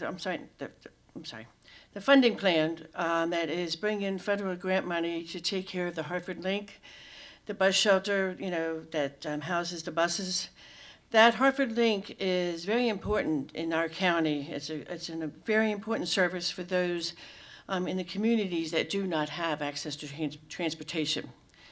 They use those buses to get to their medical appointments, jobs, shopping, school, and more. That station is where those buses get serviced, they get fuel, and employees can park their cars there, everything. But these buses are on the road all day, every day, and they need to be serviced and refueled so that they can do what they were meant to, which is to get Harford County citizens who do not have transportation to and from where they need to be in Harford County. This is the same plan that was supported previously at much higher price. And I know many people that use the service and the struggles that they go through, and we need to do what we can to support them in the community. These are the buses you see that are pulling in and out of Upper Chesapeake, the grocery stores. They're going to the community college. They go to the Edgewood Shopping Center. This is what that grant money is for, is to take care of our citizens. And so I would ask that you can support that plan. My other issue that I'm here with is, as federal employees and even state employees, we have restrictions that we cannot run for a county office like the county council. You can run for the city of Aberdeen, the city of Havre de Grace, and the town of Bel Air. But it is a conflict of interest as a government employee to be working in an office like this, and there's an ethical conflict of interest, which has been shown many times over. And our charter has done just fine for many years until the last election. And I'm a firm believer that anybody that works for the county, especially teachers and deputies, if they want to serve on the council, fine, you go ahead and run, but you must retire, because it is a conflict of interest. People that voted for the previous councilman, they didn't think that he was going to pull a double dip opportunity. And many of those people that voted for him don't support that, what he wants to do to come back onto the council while working as a deputy.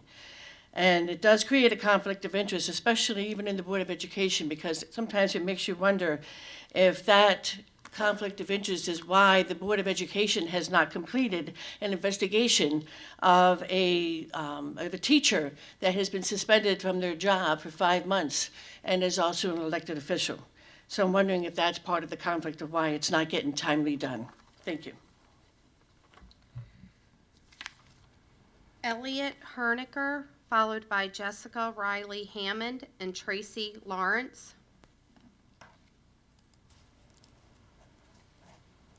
Good evening, sir. Name and address, please. Good evening. My name is Elliot Herniker, and I live at 2519 Hanson Road, Edgewood, Maryland. I appreciate the presentation tonight, and I also appreciate the questions that have already been raised by the members of the council. But even after hearing the presentation and the discussion, I'm still not convinced. I don't think many of us are. This is not the right direction for Harford County at all. Too often projects like this are presented as progress first, while the real consequences are sorted out later. And those consequences matter. What will this mean for our power grid, our land use, our infrastructure, and the communities that have to live near these facilities? What will it mean for the character of Harford County 5, 10, or 20 years from now? This is why I believe the burden should not be on residents to prove why this is a bad idea. The burden should be on the people promoting it to prove clearly and publicly that the long-term benefits outweigh the long-term costs. Harford County should not be pressured into following a development trend just because it is popular somewhere else. We have a responsibility to protect the people who already live here, protect our communities, and think beyond the sales pitch. Growth is only worth it if it truly serves the people of this county.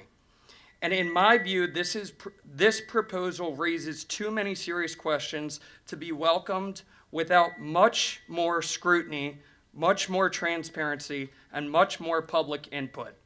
Harford County should not become the next place that says yes first and ask questions later. Thank you so much. I appreciate it. Thank you.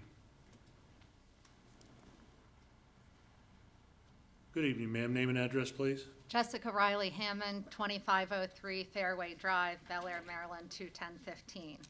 Good evening, council members and council president. What we know is that we don't know enough about data centers. Presentations can be incredibly persuasive. We've seen this before. There was a time when Marlboro cigarettes were marketed as a way to improve your health, and we know how that turned out. I would encourage everyone to watch two webinars that I've seen recently from Purdue University. The experts who presented this year would disagree with much of what we've heard tonight. I urge the council to focus not on short-term promises, but on the long-term best interests and health of our community, our environment, our energy grid, and our financial stability.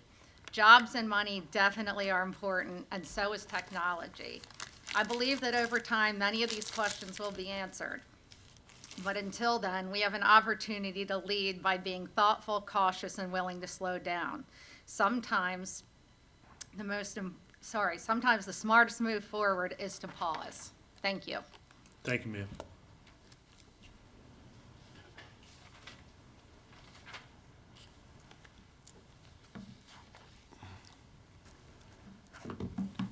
Evening, everyone. Good evening, ma'am. Name and address, please. Tracy Lawrence, 3161 Strasbaugh Drive, Bel Air, Maryland, 21015.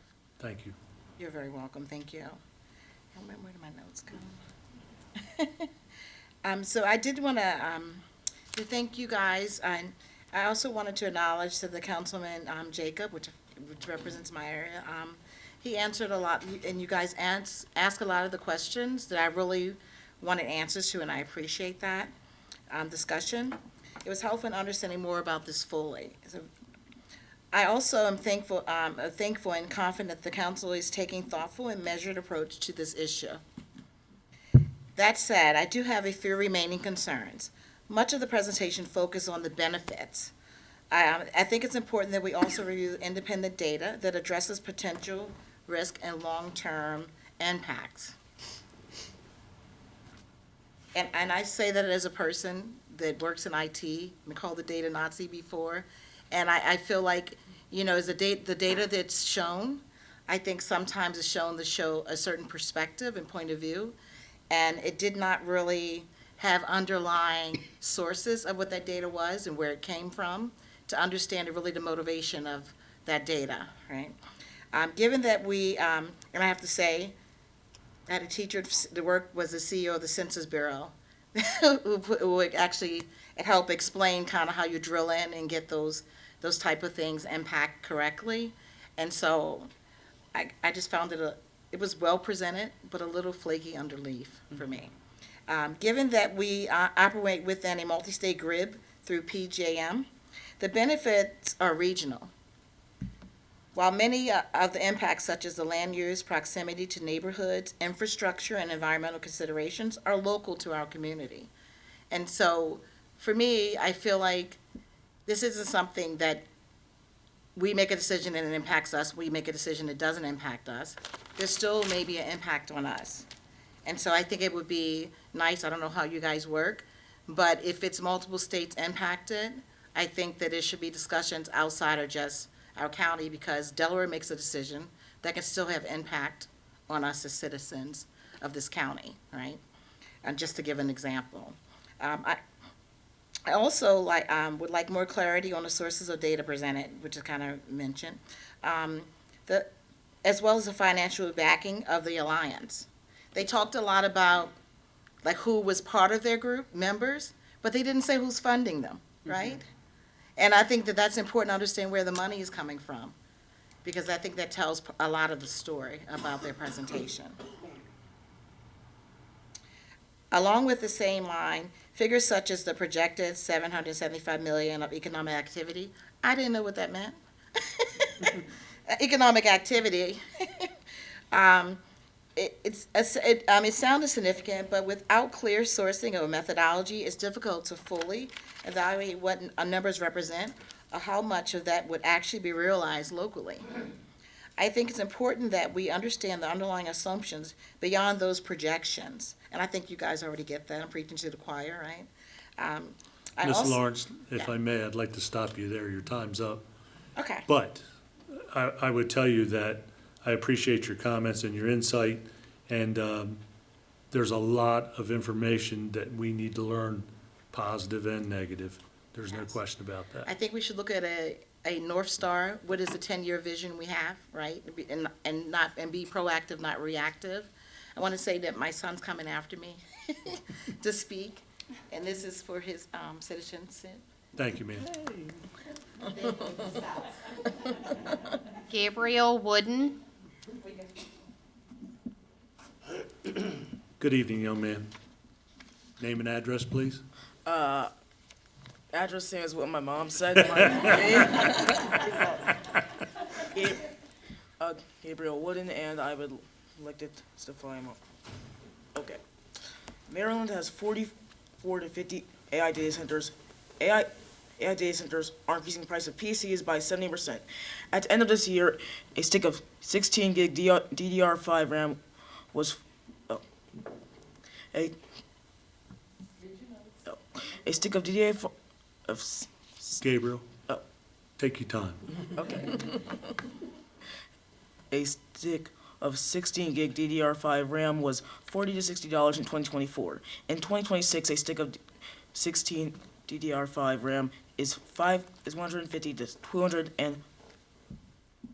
$200, and I find it critical that data centers made to take some weight off the power grid, while in Maryland relies on the same power grid that it was made to solve. Also, I'd like to say that nuclear energy is, in my opinion, the energy of the future, and I feel that most people are still scared of Chernobyl and what happened there, and it's mainly impacting why people are not so key in getting nuclear power now. I can understand that because Chernobyl was a big event, but it was a long time ago.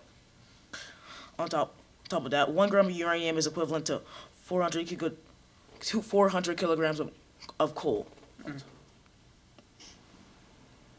And that's kind of it. Thank you.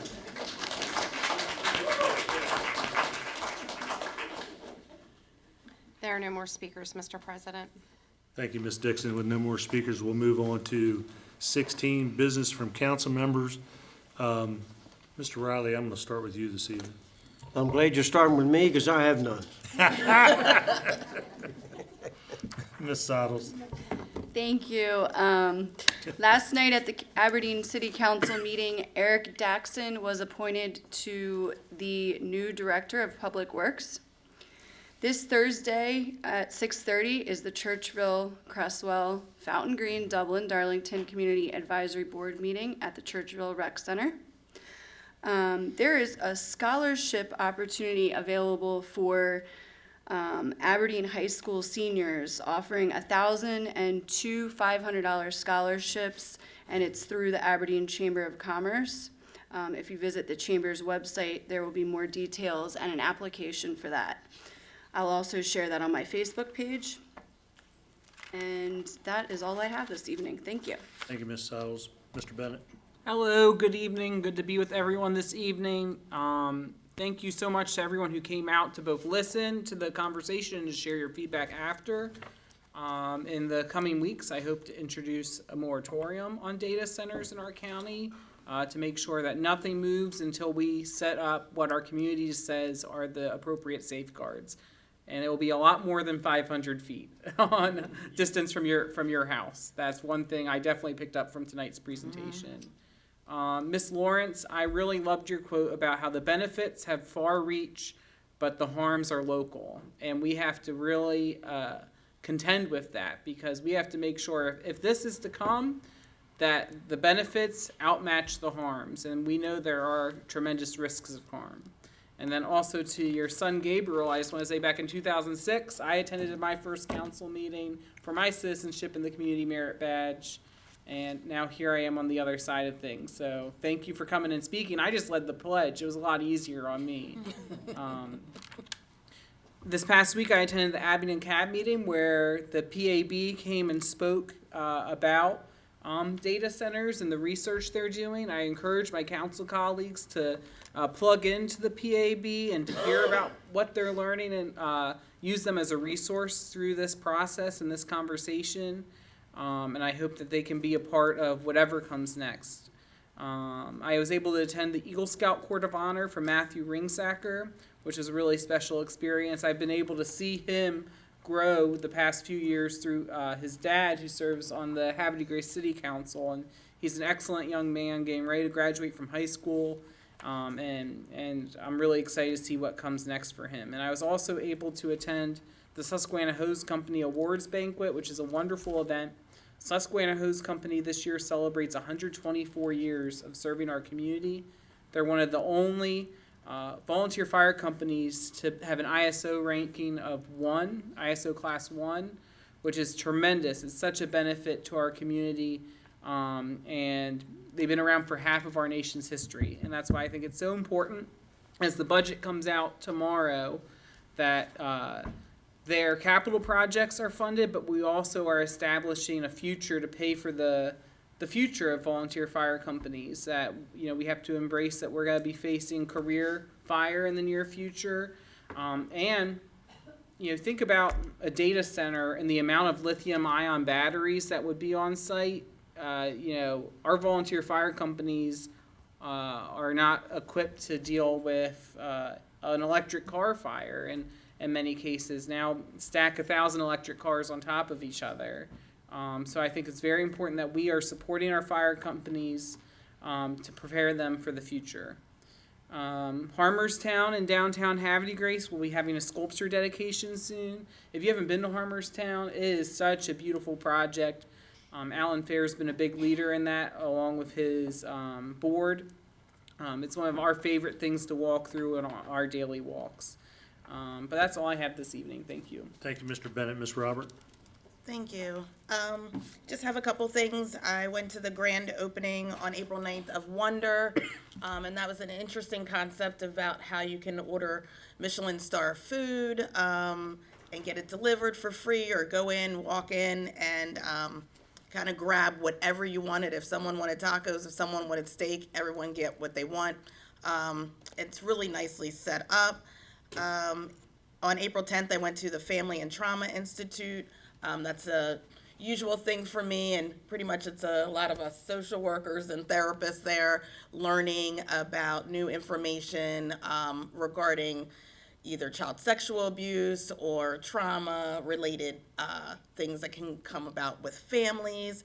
On April 11th, I went to the Empowered Expo. They had tons and tons of resources there for those individuals who get IEPs and 504 plans, to kind of transition them into adulthood and providing additional services for what they need. It was great to see all the local organizations and nonprofits there as well. And then I too went to the Susquehanna Hose Annual Awards. It's just amazing the amount of years of service some of those firemen have. I think one gentleman was up to like 75, and that's just starting as a youth. So, and then the Edgewood Farmers Market we had for our first one for the season. We had more vendors. It was nicely attended, and look forward to having that. It will be now the first Sunday of every month till November. We just had it the second one because of Easter this year.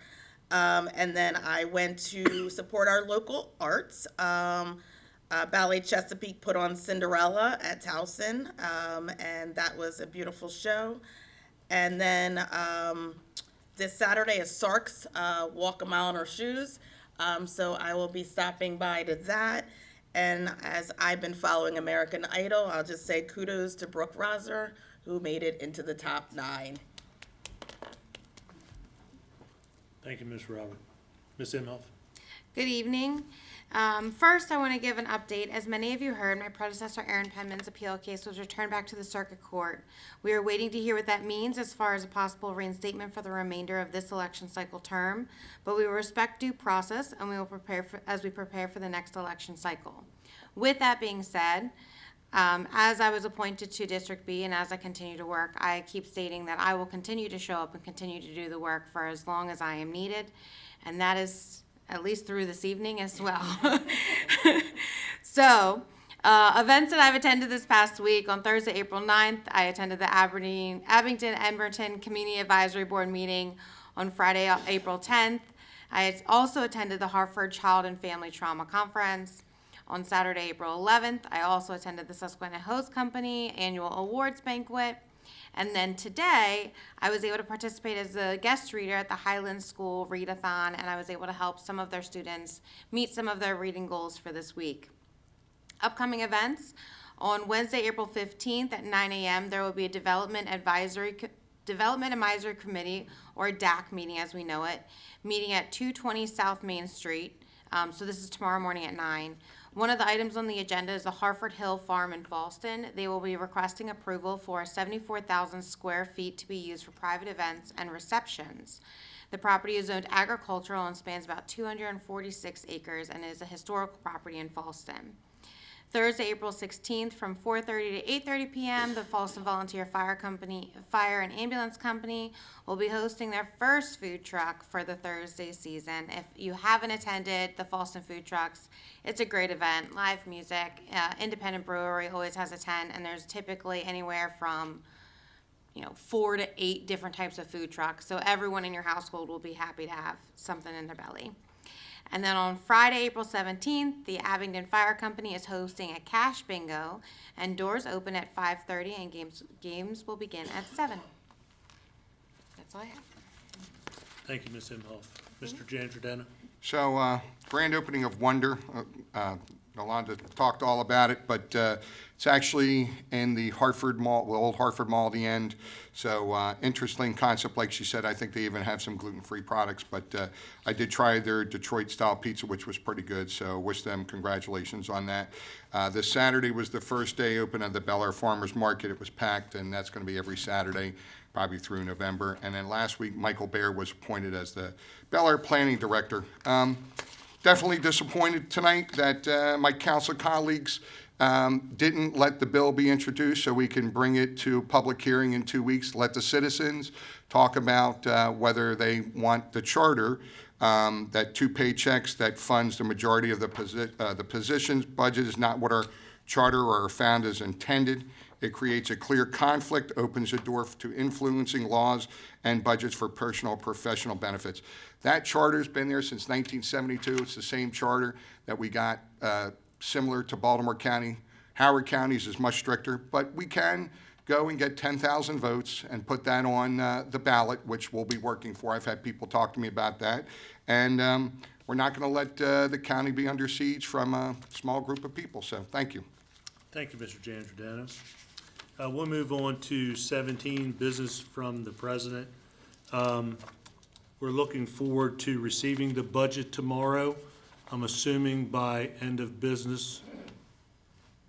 And we'll be able to start going through the budget with our budget advisors and take a look and see where we stand with that. This past week, I was out of town, away on business, and as always, my wife and Miss Beery stood up to attend different events for us. Aberdeen Taste of Cheer, Eagle Scout Court of Honor for Matthew Ringsacker, Susquehanna Hose Company Awards Banquet, the SIAB Gala, the Celebration of Life for Larson Sayre. I was there for that. And then met with the superintendent today, my first meeting with the superintendent. And then we finalized our last meeting with the Adequate Public Facilities Ordinance in reference to education. And I want to thank everyone for their participation over the last 9 or 10 months, I guess it's been. And with that, Jeannie and I wish to express our deepest condolences to the former county executive Barry Glassman, his wife, or excuse me, his family and friends, due to the recent passing of his brother Mark. We ask that you keep the friends and family in your thoughts and prayers. This meeting will be adjourned. Thank you.